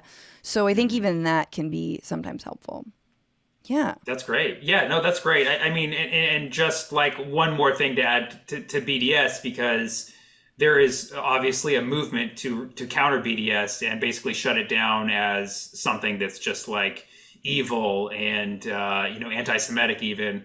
So what I read is we need to legitimize BDS and make people understand that it's actually a good thing and it actually fights injustice. It's been successful in South Africa, and I don't know anything else to add to just convince people that BDS is not an evil. That's the other thing is, if you do have a Democratic lawmaker in your state or wherever you are, like they have been pressured to say that BDS, is bad. And actually in many states, I think it's something like over 30 states, there are laws where a contractor cannot get a state contract if someone in that business has said anything about Israel, anything critical about Israel. So you guys, we are constantly told about cancel culture and woke people and how you can't say this anymore, you can't say that anymore. Oh my God. The one thing you can never talk about is Israel. The one thing you can never criticize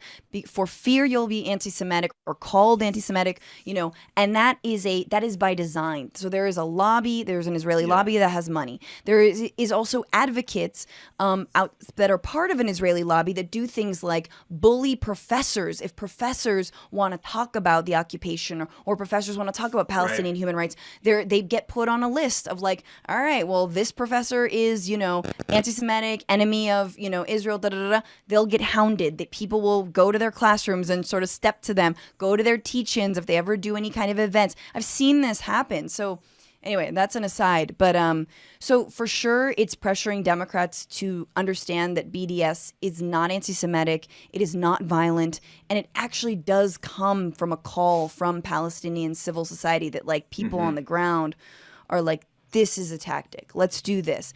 Now, to be fair, there's also stopping aid to Israel, which is another. It's part of that, but it's like I think we've all realized we've thrown in the towel on this government sometimes. Right. Anyway. That is the next step. But I mean, that's a great point. That talking about Israel is the ultimate cancel culture. In fact, I was at a comedy club and I heard a comedian complain, like, you can't talk about Israel anymore. You can't. Actually, I was can't talk about Oslo anymore. Nobody can. Right. First, it's you can't touch women, then you can't talk about the Oslo Accords. yeah. Something. Yeah, I was actually threatened by BDS before I did it. Well, I did a Palestinian gig, and somebody had read in a blog that I had an Israeli intern at one point, and they were like, "What the f*** are you doing? Like what? Like they didn't want to book me anymore. They're like BDS," and I was like, "No, it was a non-paid intern, so technically it was BDS." But yeah, that's so amazing. I really admire all of the work you've done, and I really value your perspective on this issue. So I appreciate you being here. Anything else that you can share with us or the world, or do you want to say? I think that the pressure. I would say the pressure is on. I think the tide is changing. I also would encourage people, if you were like sort of weirded out by things I said or you don't know, rest assured, I'm right always. And no, but for sure to read for yourself, for sure to read a good primers. There's like, even Vox, even places like Vox on YouTube have like good explainers. But I would say Jews. There are many Jewish organizations, especially American organizations, that are leading the way on a lot of this stuff, who are basically there to be like, it's not anti-Semitic, it's cool, as if we needed that on this issue. But Jews for JFREG? No. Jewish Voices for Peace, JFP. JVP. Sorry, why am I? JVP. JVP's got a great primer on YouTube as well. So just like read stuff, read the primers. This is a land issue. It's not a cultural or a religious issue. Don't hesitate. Don't feel like you have to be perfect or know everything before you can come out and stand against atrocities. That's amazing. And Bibi Netanyahu. F that guy. Forever. Thank you so much. I mean, what a great closer too. Is that do you drop the mic? Can you drop your mic after that? I don't even know if my mic's working. But BB. No, it is. Yeah. Dude, you guys know? Have you heard BB talk? Sammy, you know BB's voice is like. It's a very low. It is a little Buffalo Bill. He sounds like he just. And I don't mean this in a like. I'm serious. Like. I'm not trying to say this just because he's, a horrible authoritarian right-winger in the head of Israel, but he sounds like he just got done eating baby bones. Like, he's just like, anyway, Israel was the right, like the devil, like the voice is demonic. Look it up if you know what I mean. Like, it's like so creepy. Anyway, but yeah, that guy. That's amazing. As you know, I am running a very successful, strong campaign thus far. Yeah. And I'm practicing my speech on my stance on Israel, and I'm obviously taking notes from every prominent politician. So if I can just kind of like run by you like my thoughts so far. Okay. Please. So I 1,000 gazillion trazillion Brazilian stand by Israel. And support its right to defend itself against innocent children. I believe that Palestinians have the right to exist in small confined spaces. Hamas, I ate it for lunch today. I will suck the dick beneath the pussy of every lobby member who offers me a check. And I promise to defund the police and send all the extra money to Israel so they can buy weapons for their other weapons to have weapon friends, because no weapon deserves to be alone during the holidays. Your pal, the Palestinian, Sammy Obeid. How was that? Thank you so much. That was great. I really love, I think my favorite part of that was the I will suck your dick or go down on you. Because it's gonna, we joke, you guys, we all joke, but 2036, I feel like there's gonna be some kind of Andrew Yang like figures. No disrespect if you love that guy, but there's gonna be like, I'm gonna just disrupt the Israeli lobby. I'm sucking your dick. Like just I'll suck your dick in the lobby. Hilarious. Cut out the middle, man. Let's just do it. BDS, yeah, there's a BDSM callback in there for sure. Amazing friend. This was so amazing. I really, really appreciate you being here. I appreciate you. Yeah, again, thank you. I hope we can do more stuff together. Obviously, Zoom shows are falling apart rapidly, but we are doing our best to keep things going, and we'll keep podcasting and stuff like that. And here's the thing, Sammy, it's good though, because they're all out there spreading the variant, and that's what we need for the long game of getting them all back in here. You see how that works? right? Yes. They're gonna be back in here and give it 6 months. They will. They will. No 6 mask months, policy in grocery stores. Okay, we'll be back. Back. That's why, got to give the shout out to the people who come to our shows religiously. Obviously, all of our friends, Bianca, Kara, Aaron, Ruben, the whole crew. Dirk, thank you so much for being here and supporting us. So keep supporting live comedy. Love y'all. Thank you, Sammy, for doing this. And you should come on my podcast too. I would love to. Let me know anytime. Sounds good. All right, Francesca Florentini, everybody, give it up. Thank you so much for attending tonight. Y'all rock. We love you so much. And keep coming back for more. And now we have a word from our sponsors. Everybody, listen up. Are you tired of being spied on by your digital personal assistants? Hey Siri, what's on my schedule? I don't know. Probably just absent-mindedly scrolling through TikTok, eating pizza rolls, followed by a deep dive on YouTube and a dry jerk to Patricia Richardson. Or having your political opinions shaped by a freaking computer? Alexa, who played the mom on Home Improvement? Here's what I found on the web for Obama drone movement. Introducing Karen, the new assistant who's not interested in your bullshit because she's only out for herself. Okay, Karen, what's the capital of Algeria? Excuse me? Algebra. I don't know. Letters belong in text messages and soup.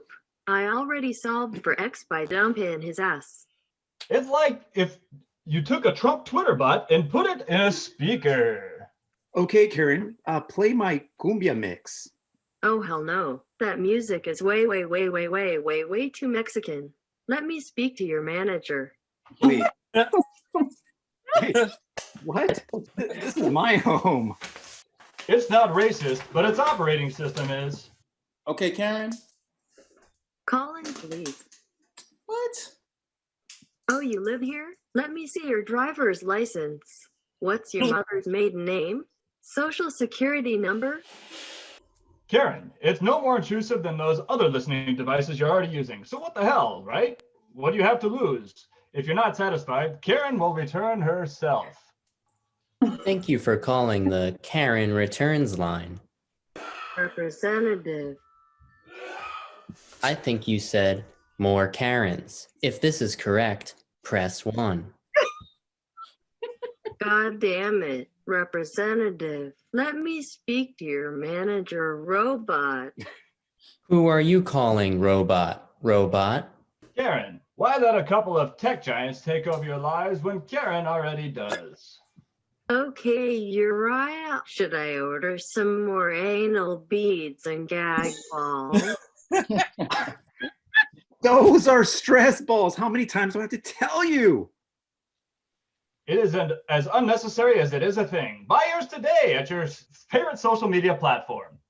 Back to you, Sammy. Thank you so much, everybody. Okay, Karen. All right. You're watching Scared Straight. Straight news for straight dudes. I'm your host, Turner Cuckelson, and on tonight's show, is the sky blue or is that just what liberals want you to think? Well, you know what that means. It's time to talk to this week's conservative rock star, my old friend and Florida Congressman, Nate Fence. Nate, how you doing? Hey, Turner. Thank you so much for having me on your show. For those of you who don't know me, I'm a very real congressman from Florida, but don't Google that. I'm also one of Turner's oldest friends. We are pretty much tied to the hip like political hot rods in a think pod.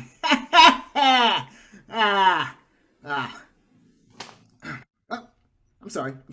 Ladies and gentlemen, and anyone in the lobby of a Holiday Inn, it appears we have breaking news. It seems that very real Florida Congressman Nate Fence has been accused of using taxpayer money to board alligators on his yacht to Miami. What?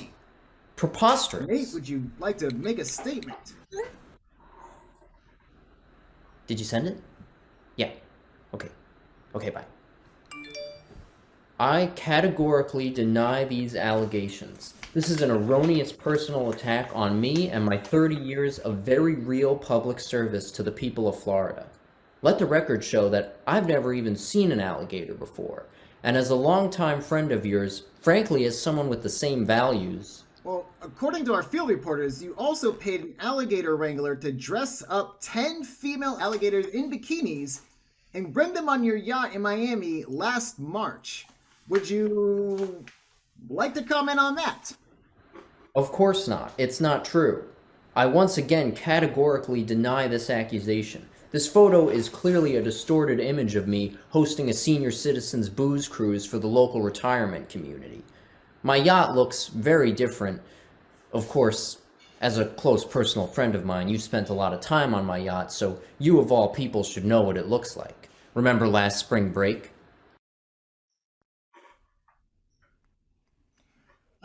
No, I don't remember that. You must be thinking about someone else. You remember, we had that crazy party. You said, "Where are all those hot gator ladies at?" I was like, "What are you talking about? And also, what are gators?" You held me against my will and then made me pose for this photo? My producers are telling me I've never been to a place called Miami. Oh, look, I just found another one. Okay, that's definitely not me. You must be thinking of my evil twin brother, Tucker Carlson. But thank you for being here, Nate. I had a lot of fun. We got a lot of factual news for straight dudes, and that's exactly what we go for around here. Before I go, I just want to say thank you for this opportunity to clear my name. You've always been a stand-up guy, and to prove that to your viewers, I'd like to play this voicemail. No, we really have to go, Nate. I wish you the very best of luck. What's up? That party the other night was sick. I cannot believe how many kegs we bought. Or should I say the taxpayers bought, am I right? And those alligators are babes. Mind blown, my dude. You are a legend, brosif. I want to be like you when I grow up. But until... That was weird. We must have lost him. Anyway, we'll be right back after this message from our sponsor, Pistols for Preschoolers.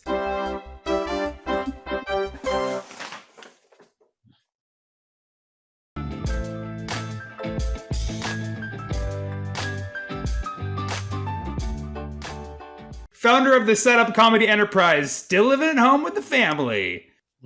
Yeah, well, actually, my parents are dead, so kind of a sore subject. All right. Well, my team didn't include that in the question. I'm sorry about that. So. Oh, it's recent. Don't worry. Oh, okay. Welcome to So Happy Hour! And now, your host, Sammy Obeid! Thank you so much for being here to the So Happy Hour. Make some noise one more time. Let us hear you. Yay! The Oscars were last week. Did anybody watch the Oscars? Yeah. At the Oscars, Anthony Hopkins took home the Oscar for Best Actor, beating out the late Chadwick Boseman. Yeah. Yep, exactly. The Black Panther got snubbed to the White Saber Cat. Gwyneth Paltrow was seen at the Met Gala wearing no pants. One spectator was reported saying, "I smell candles." Caitlyn Jenner is running for governor of California. This is actually the first time Jenner has ran since the 1976 Olympics. Speaking of politics, Arizona is officially doing a recount of the presidential election this late. Can you believe it? And turns out the winner is Bob Dole 1996. The remake of Mortal Kombat has been met with mixed reviews. Yes, some moviegoers have given it 1 ninja star, while others Sub-Zero. All right, that's what I thought. Speaking of fights, the UFC held their first full capacity fight this weekend, where 15,000 plus fans came with no masks. That sounds like a bad decision. That sounds like such a bad decision it could only have been made by a UFC referee. The CDC says that vaccinated people no longer need to wear masks outside. They didn't say anything about being inside with no pants. Huh? You're not alone, Gwyneth. So, construction of a Canadian oil pipeline was halted after the discovery of a hummingbird nest in the area. Aww. When asked, the hummingbird said, actually, we're Native American. And then the pipeline resumed construction. After years of development, a tech company in Spain has created a robot that can cook with no human assistance. Yeah, let me guess, toaster? Speaking of useless robots, Elon Musk. No, he's not useless, he's doing some things. Elon Musk says that Mars is for explorers who will probably die. Meanwhile, Earth is for homebodies that will certainly die. Take that, Mr. Musk. Listen, we agree that the Oscars was a huge flop this week. And in lieu of the Oscars, and not because our show got snubbed as well, the So Happy Hour the So Happy Hour is hosting our own Oscars. And you all are quite underdressed, but we will still proceed. So everybody, welcome to the K-Oscars. Get it, the K-Oscars, whichever way it sounds better. We've made a lot of new hires this year, but nobody higher than Ruben. Am I right? Am I right? Paula's iPad looks very confused. Ruben is one of our regulars, and he's always stoned out of his brain. Dr. Brenda is in the house. And judging by the size of that wine glass, she ain't leaving. All right, so everybody, welcome to the K-Oscars. Usually we, obviously designate the somebody else to do the award, but we're a little bit understaffed. So I will be reading the awards. The first one is award for Best Audience Reaction. Best Audience Reaction, we have Aaron, with his inaudible laugh, lean, and clap. He does the laugh, lean, and clap, the LLC. For those of you, the regulars, you know what I'm talking about. Jin Lee with the smirking Stonewall. Okay. And then Ruben with the torch lighting bong. All right. Again, Ruben is normally here. He's not here for whatever reason. All right. So, and the winner is... it's that one couple who started having sex during my set on February 25th. And the next award goes to Best New CDC Mask Rule. All right. So first is no masks for fully vaccinated outdoors. Or will it be okay to attend events if fully vaccinated? Or indoor dining for the fully vaccinated? And the winner is Gagging Tucker Carlson. Great. And then finally, the award we've all been waiting for, okay? The Best So Happy Hour game show host. Okay? Is it Keith Oliver? Is it Little Catamaran? Is it Keith Oliver in a British accent? And the winner is, Anthony Hopkins. Right. I have something else written here in the script. Am I missing something? No, I'm disappointed that I did not win. And that's, but I understand Anthony Hopkins, and I understand I'm not even doing a game tonight. So honestly, didn't even write that. I think it was the writers, man. Are you gonna be okay, man? Don't worry about it, Sam.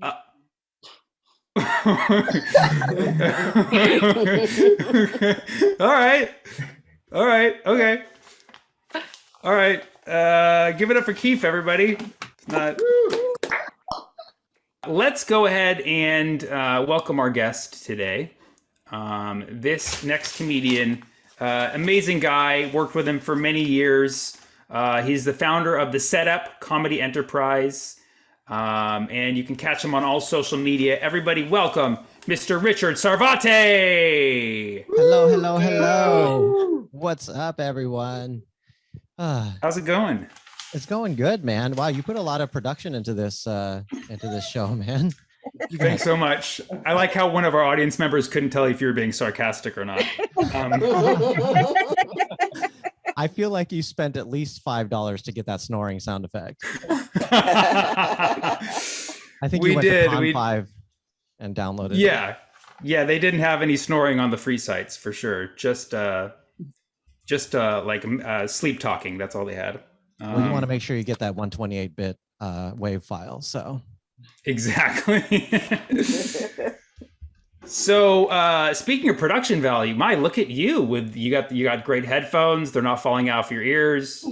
Thank you. Yeah, thank you for noticing. I got my red curtain, but it is if you want to peek behind the curtain, my mattress is on the floor. So could you show us? Could you show us a little bit? No, that's it. Yeah, see my mattress. The mattress is on the floor. Yeah, we're looking through a mirror, right? Yeah, that's actually a mirror. So is in front of you, yeah. Because that would be more interesting if you're like your room was behind you and you were doing this in your hallway, like for whoever else lived in your. Yeah, exactly. Yeah, my mom and father are over here. I call them my mom and my father. Yeah. Founder of the Setup Comedy Enterprise, still living at home with the family. Yeah, well, actually, my parents are dead, so kind of a sore subject. All right. Well, my team didn't include that in the question. I'm sorry about that. So. Oh, it's recent. Don't worry. Oh, okay.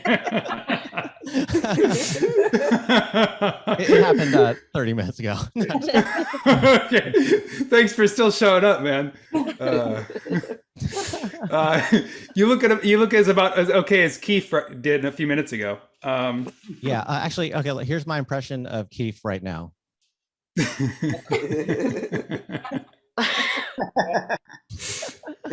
That's all.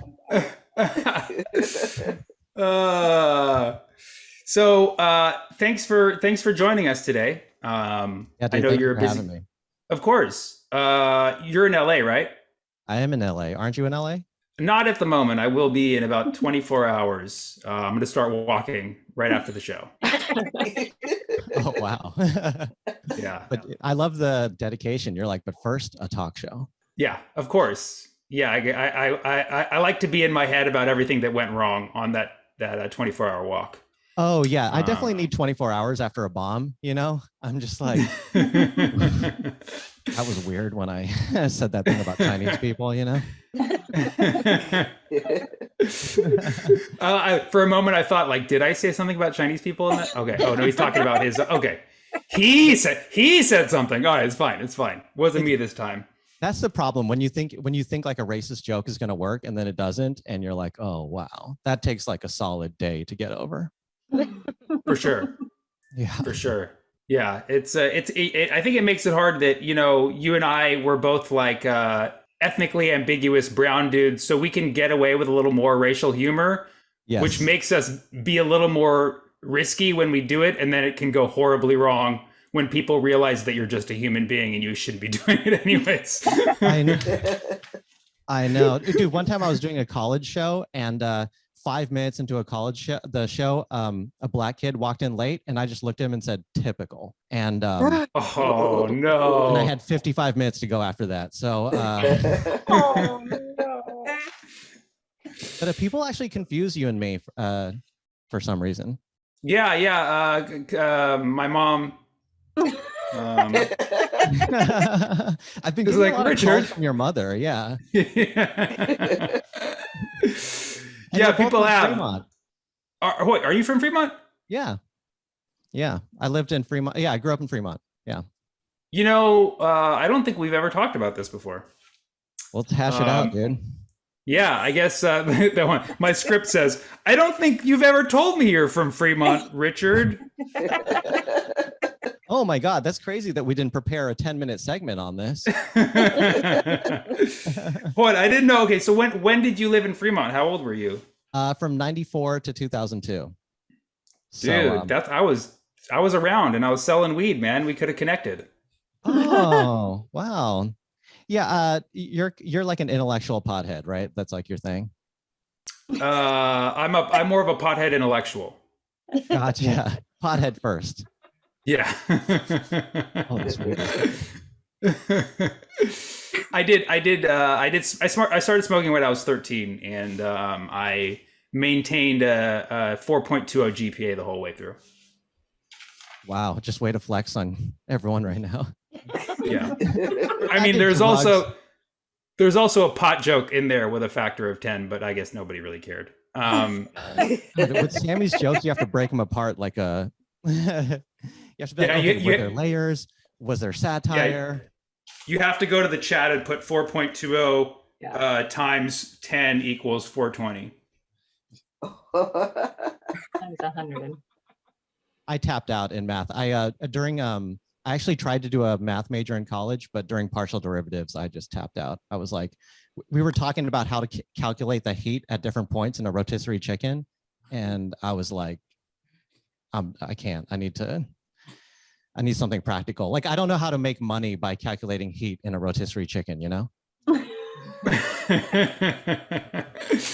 I mean, you ended up doing, what did you end up majoring in? Computer science. Okay, so then how is that useful?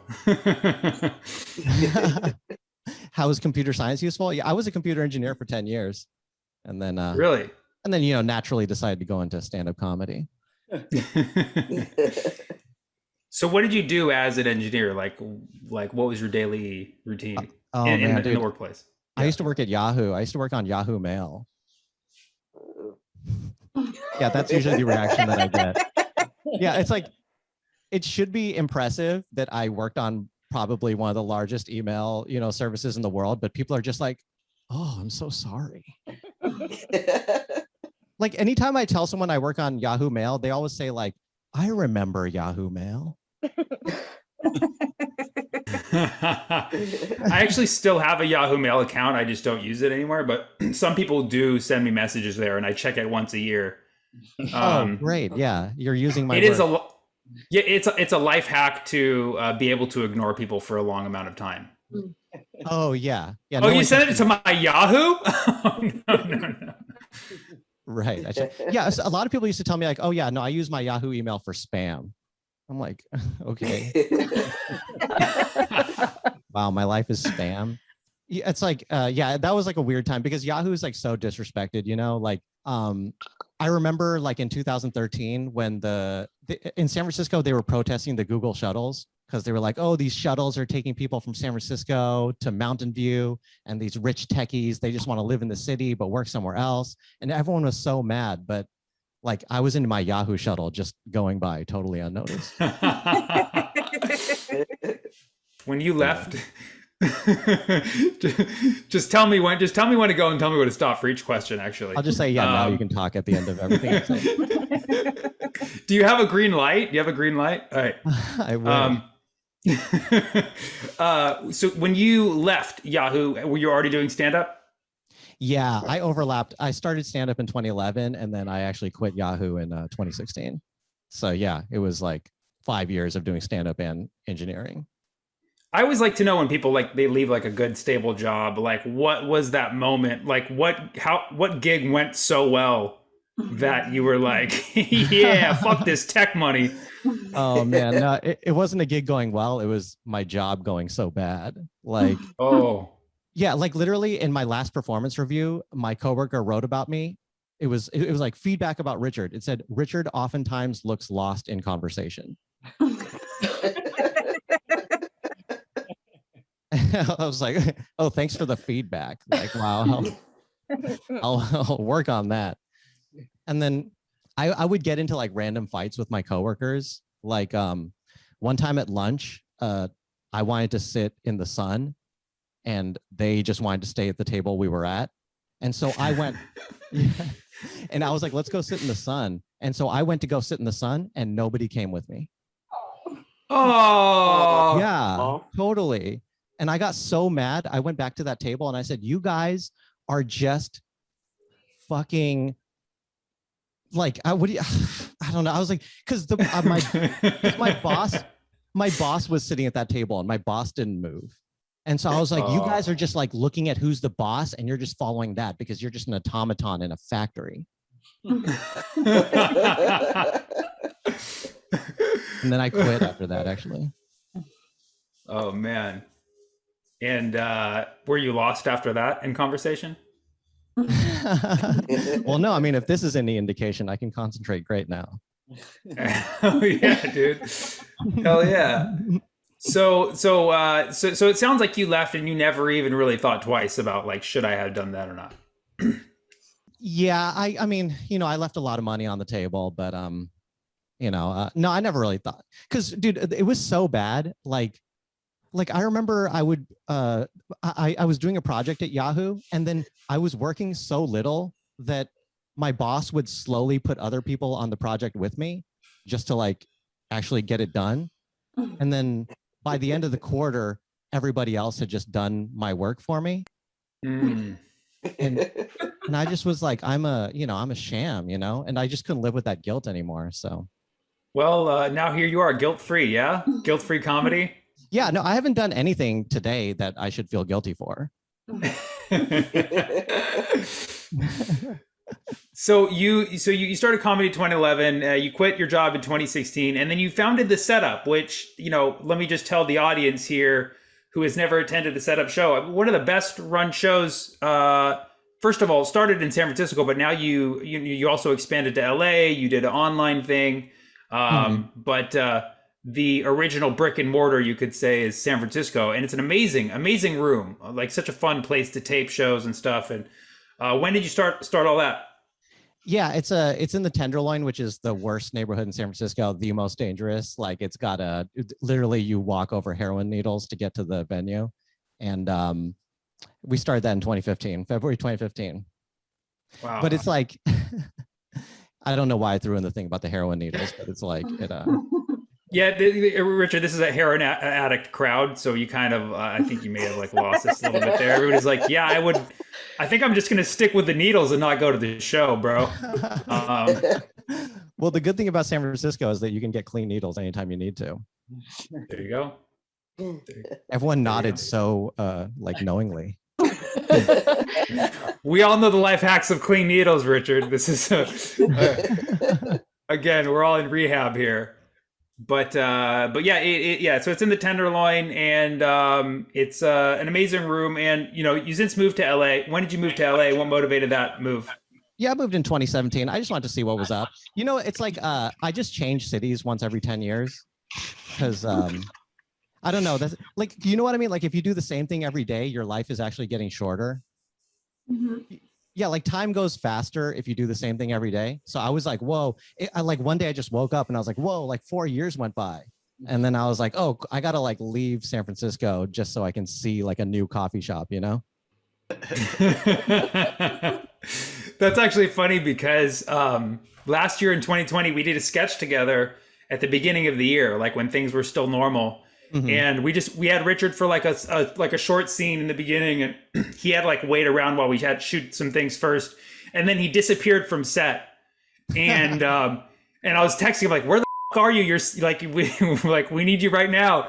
And then he shows up like 20 minutes later with a cup of coffee and like a bag of like baked goods. He's like, "Oh, I went to a coffee shop. I love coffee shops." And then he's like, "Want a scone?" Yeah, I've definitely gotten very zen. I'm just like, you know, what do I feel right now? Like, I would love a coffee and a scone. And I think Sammy would respect that. He didn't like our craft services. We just, I think we just had there being any craft services. No, there was no craft services. That was a bad joke. I'm sorry. Yeah. But since then, with the pandemic, you've made a lot of content. Your TikTok blew up last year. Yeah. How many followers do you have on TikTok now? I have like 1.5 million followers right now for some reason. 1.5 million. Yeah, that's crazy, man. How many of them are here? Let's see. I think iPhone maybe is from TikTok. I brought Dr. Brenda. I brought Kara. So I guess the rest are you. Yeah, I'll take credit for that. Like all my fans on TikTok are 7 years old, so I don't know if 7-year-olds have access to Zoom, and they're not allowed to go on Zoom at this hour. No, yeah, I think they're all asleep. But it is actually interesting having fans on TikTok, because TikTok fans are just people that have short attention spans, right? And so they don't necessarily translate to like anything longer than a minute. True. Well, they can't. Yeah, I guess they can't. They have no choice. Yeah, no, like literally, if we made this podcast into a TikTok, this would be like, we probably have recorded 100 TikToks so far. Well, that's what we do. We chop all of these. We put them up on TikTok. So, dude, that's a lot of content. A lot of content. So that's awesome, man. And I know that one of your most popular productions was Night of the Living Karens. Yeah. For those of you who haven't seen it, amazing series. And each of these were 1 minute flat or shorter. Yeah. It's a story, and I believe you played not only yourself, but you also played Karen in this one. I did, yeah. So basically, I'm myself, but I get into a fight with a Karen, and then she bites me, and I get the Karen infection, and I start slowly transforming into a Karen, and it's like, and the virus, it spells out the word Karen on my arm, and the more letters that show up, the closer I am to being a Karen. So no, it was great. Like I got to wear a blonde wig, and I got to just yell at people in a parking lot, which is very cathartic. It's a hilarious season. Everybody should series. Everybody should check it out. It's on your Instagram too. So we're actually going to play some games. Speaking of Karens, you down to play some games, Richard? Let's do it. Yeah, I'm a playful guy. All right. Well, let's bring on our game host today. I guess Keith's not doing it today. Okay, let's bring on Jeremiah. Well, hello, Richard. How are you? Hey. What's up, Jeremiah? Hello, hello. Any regrets yet about this? Regrets? Yeah, I regret that I didn't do this sooner. All right, well, let's make some more.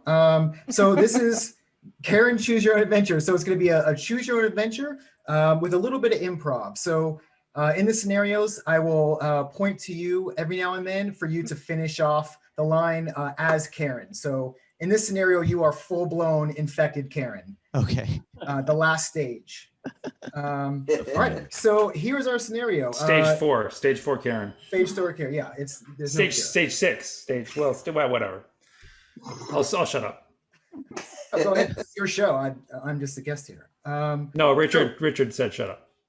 Oh, okay. I thought I heard it. All right. So Karen, you and your BFF Kelly and Crystal are at the newest brunch restaurant, Barf. We are currently enjoying your 7th mimosa.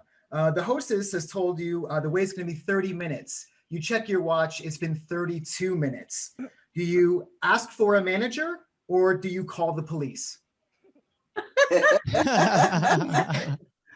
Oh, I'm full right now? Yeah, no, I just walk into the kitchen and start yelling. Okay. I'm going to take that as ask for a manager. Okay, yeah. Oh, we only pick one of the two. Okay, got it. I haven't branched for that yet. I can't write that fast. This took me a month. Sorry, I didn't understand the rules of the game, and that was my issue. No, that's my issue because I'm the host. Actually, that was my fault. I'll take responsibility for that. Wow, I love how empathetic you are. I am. Only for the show. After this, I'm a monster. Okay, so would you like to ask for a manager, or would you like to call the police? I would love to ask for the manager. Excellent. This is egregious, yeah. You storm up to the manager and you read his name tag, Caesar. Ugh. You begin speaking to him in beginner Spanish that you learned from high school. I didn't realize this was a talk show where I get canceled immediately. It says recording on my screen right here. That's for the blackmail. The manager rolls his eyes, and in perfect English, he tells you that the table just opened up. Now you and Karen are sitting at the table, and before you even order, Crystal notices a woman is breastfeeding her newborn baby only 8 tables away. You are immediately outraged. You lean into the table like you're going to whisper to your friends, and you shout to them, "Get those titties back in your shirt." And that's when you and that is when you realize that you are the only one who can correct this gross injustice. Do you A, confront the mother, or B, call the police?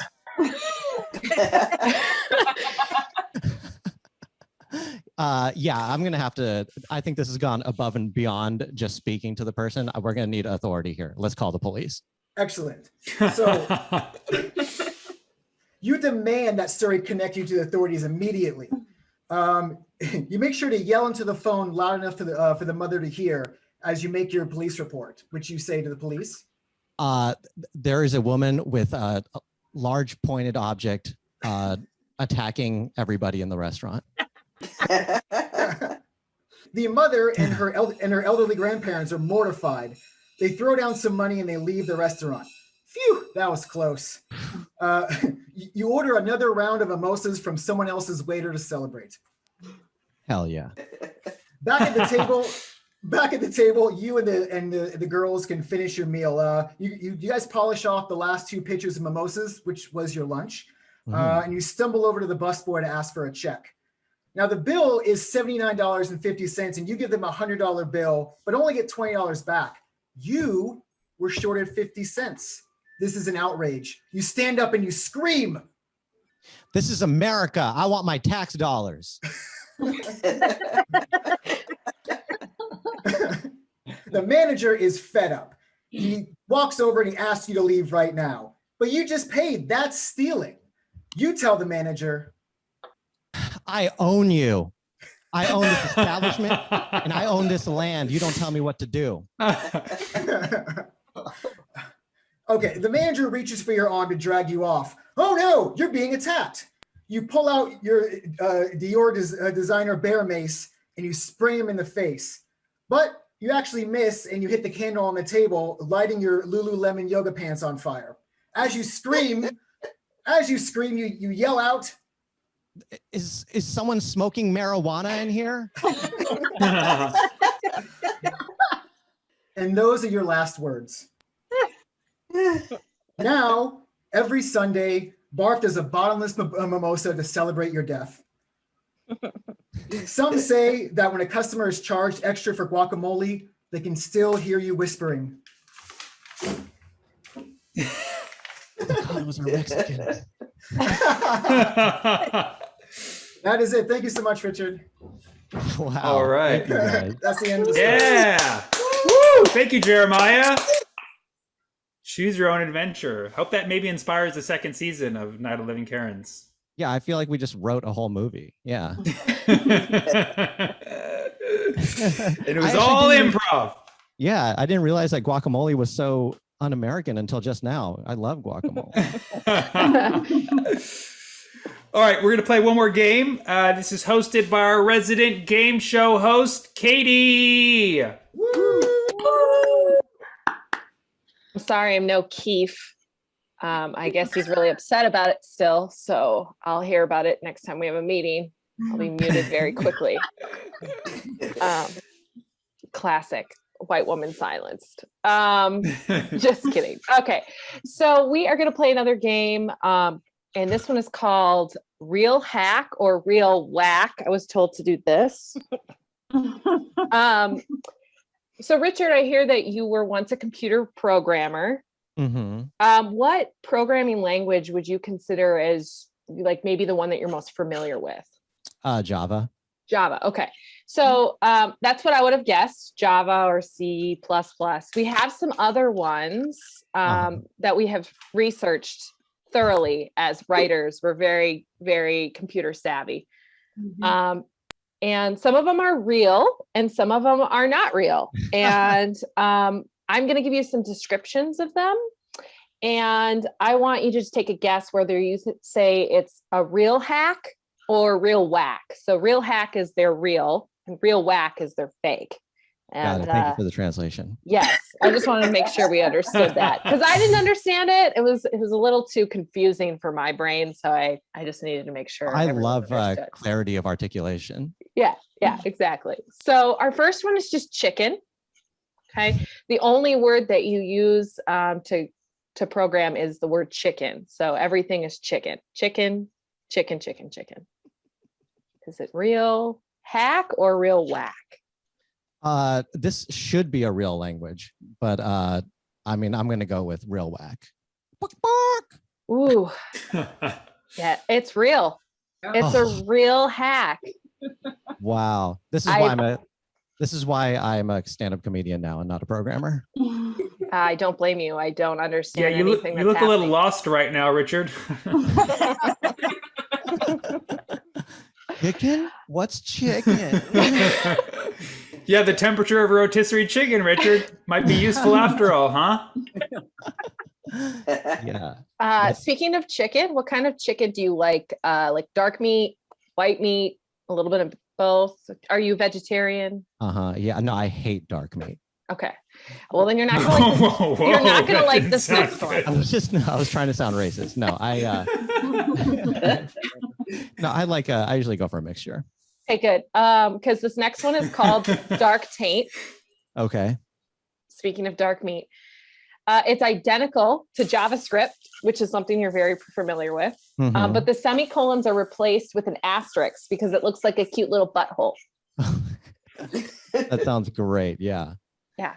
Because usually a semicolon is used to end the line, and it's usually like stop here. So I think an is a perfect metaphor for stop here. Do you think it's a real hack or real whack? I think it's this could be a real language, like you could program that, but I'm going to say it probably isn't real. But I don't know. Some programmers are like they have like a dumb sense of humor, so maybe real hack. Real hack. Yeah. What's the answer? It's not real. Not real. But that X does look a little bit like a butthole. It does. Like not as cute as an asterisk, but it's pretty close. Yeah. The next one is Trump script. So is this a hack or real whack? So instead of true or false, it uses keywords that are like facts or lies. So things that Trump may have said or phrases of Trump, our favorite person, right? I think this is probably one of the best programming languages, if not the greatest. I say this is a real hack. You would be correct. Yes. Yes. 1 out of 3. If this was baseball, I would be killing. It's true. It's true. And if you were Trump, you'd still be killing. Is this a liberal talk show or? I don't know what you're talking about. We were praising Karen on the last one. That was all true. Yeah, I just came off of Ben Shapiro. I don't know what the. All right. So our next one is Malbolge. I had to pronounce that one a couple times. It's named after the 8th circle of hell. And this code satanically alters itself as you write it. So as you're writing, it's correcting itself. So you're going straight to hell. Wait, as you're writing, it's correcting itself? Mm-hmm. Yes. Oh, okay. I've never heard of this, but I think it would be weird for you guys to have like tried to have come up with this. Like let's come up with a fake language that sounds kind of real. I don't know if you would have come on mall balls. So I'm gonna say this is a real whack. That would be God correct. damn it. Real. It's real. Yeah, we're not that smart. We wouldn't be able to come up with something like that. The next one though, watch out. This one might stump you. It's called Hitler plus plus. Choose wisely here, Richard. Don't fuck this one up. This one's going on TikTok for sure. Yeah, for sure. So we don't want to screw this one up at all. It's being live streamed to Twitch right now. Everybody's watching. My answer here determines the future of civilization. Well, plus plus in programming means +1. It just increments the counter one time. Yeah, Right. so there's just more Hitlers, infinite Hitlers in this situation. I'll give you a hint. It was used to program Parlor. Mhm. It was updated, and its original name was calculator, spelled with a K. This language was actually invented by Hitler. It doesn't actually work. Wait, so okay. This seems real. I would say this is a real hack. It's whack. It's not real. I bet Stalin plus plus is a real language. That's what I was trying to pitch. I was like, Stalin, that's totally Maybe I was believable. mixing it up with Stalin plus plus and Yeah. And Pol Pot plus plus. That's exactly what I was thinking too. Well, speaking to the last one, so Hitler was a real dick. So the last one here is penal code. You guys love puns. Yeah. Well, okay, this seems like something Sammy made up. So I'm just gonna go. Yeah, take a guess. Take a guess. Yeah, no, Just use well, penis over and over again. I mean, Penis, penis, penis. if this isn't Sammy's joke already, he should just put this in his head because this is like this is exactly his comedy. So I'm gonna go with real hack on this. Real hack? It's This is real not a whack. Oh, It's sorry, not real real. whack. I meant Real yeah, whack. I meant He meant Sammy the comedian. Real hack. Oh, okay. Code. Meanwhile, Sammy's like back there, like trying to make this actually happen. No, it's not real. You're right. Yeah, and I didn't write it. One of our writers did, but it is going into my act because I am a real hack. Yeah. I Oh, pushed yeah, really totally. hard for this one. yeah. No, I can see Sammy doing this tomorrow. He's like, have you heard about that new programming language that helps you program your dick? It's called the penal code. You know, it's gonna be like Yes. As long as I can be in the front row of the audience and you can just scream penis, penis, penis over and over again, I'm all for it. Sammy, go for it. No, the joke is going to be more something like, you guys know you're not supposed to whip it out in public? Yeah, it's a penal code. Come on, everybody. Come on. wow, this sounds like a Me Too waiting to happen. Great. Yeah. This is like the most offensive talk show ever. I'm telling you, man. You thought you were coming to a safe space. You were wrong, man. Yeah, I thought this was Sammy. I thought it was like, oh yeah, like clean, fun comedy for children. And we've talked about Hitler. We've talked about penises, and mostly that. All topics. Well, thank you, Katie. That was it, right? That was the end of the game. That was the last one. Thank you. Fantastic. Thank you so much, Katie. Give it up for Katie, everybody. Richard, that was fantastic. That was so much fun. You did, I think, miss everyone in that game, but that just goes to show you made the right choice in being a comedian. Yes. What? Ask me questions about stand-up. Oof, I'll get at least 2 out of 4. I mean, Carlos Mencia, real hack. I mean, he's like a good Richard. amalgamator. Yeah, sorry. You're right, exactly. Thank you so much for joining. Where can people find you? I mean, we've already put your stuff in the chat, but anything else you want to plug coming up we should be on the lookout for? Yeah, my podcast is really fun. It's called Assembled Correctly. If you want to listen and hear stuff. Sweet. Thank you guys. Thank you so much for having me. This is fun. This is very like I feel present. You know, it's so different from stand up where I'm just like, these are my jokes. My name's Right. Richard. Here's a joke. Right. On my end, everything I did today was scripted, but I'm so glad that you improv through it all. I felt like a real human being. That's crazy. I was like, oh, you have to like think and then say something based on what you're thinking. Yeah. Yeah, we're gonna show this to all your sorry, I said Google, Yahoo coworkers, just to show them you are not lost in conversation, my friend. Dude, finally, yeah, some retribution. Yeah.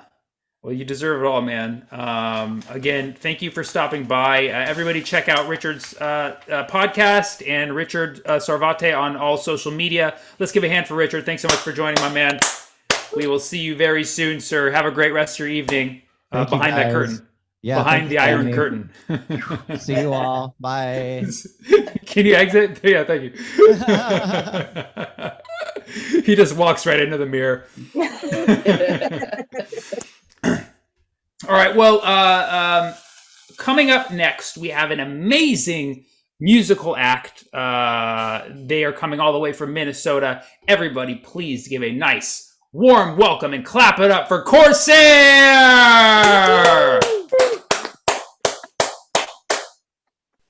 I'm going to play a song called Relinquish. The song is about pirates, and it's going to get loud and heavy, so hope you enjoy.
Thank you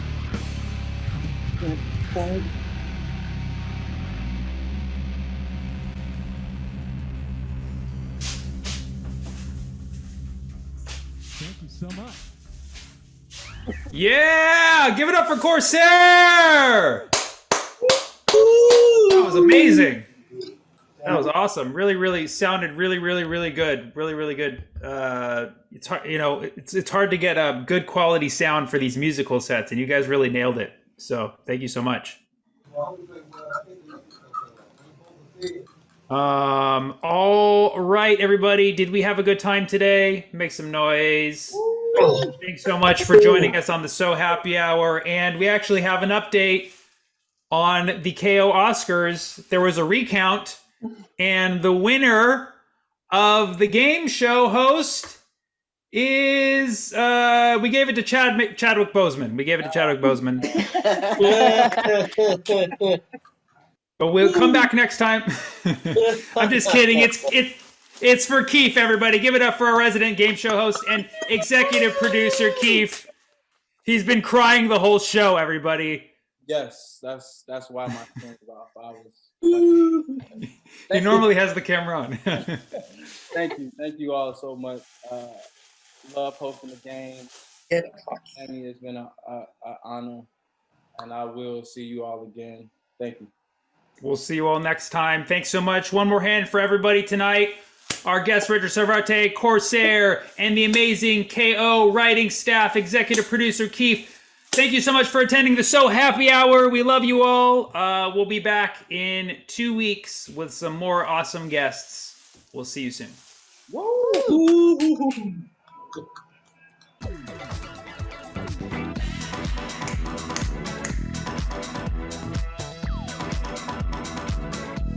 The only children are the toughest bunch. I used to date a girl, she's like, I'm an only child. I was like her identity. She's like, I need constant attention because I was an only child and I had my needs met all the time. Like, or you were an only child because you were so needy, your parents didn't want to have another one of you. Maybe that's what happened. They're like, this is what kids are like, we're just gonna have one. You're an only child. You don't agree with what I'm saying. Okay, sorry, I'm so sorry. That's a very only child thing to do. Excuse me, I'm an only child and I would like my voice heard because I disagree with you, Mr. Comedian, sir. We do not all want attention. Excuse me, we do not want all attention. All right? I consulted with my friends first and they have informed them and then we are telling you that we do not agree with what you're saying. My name is not Karen, it's Sharon.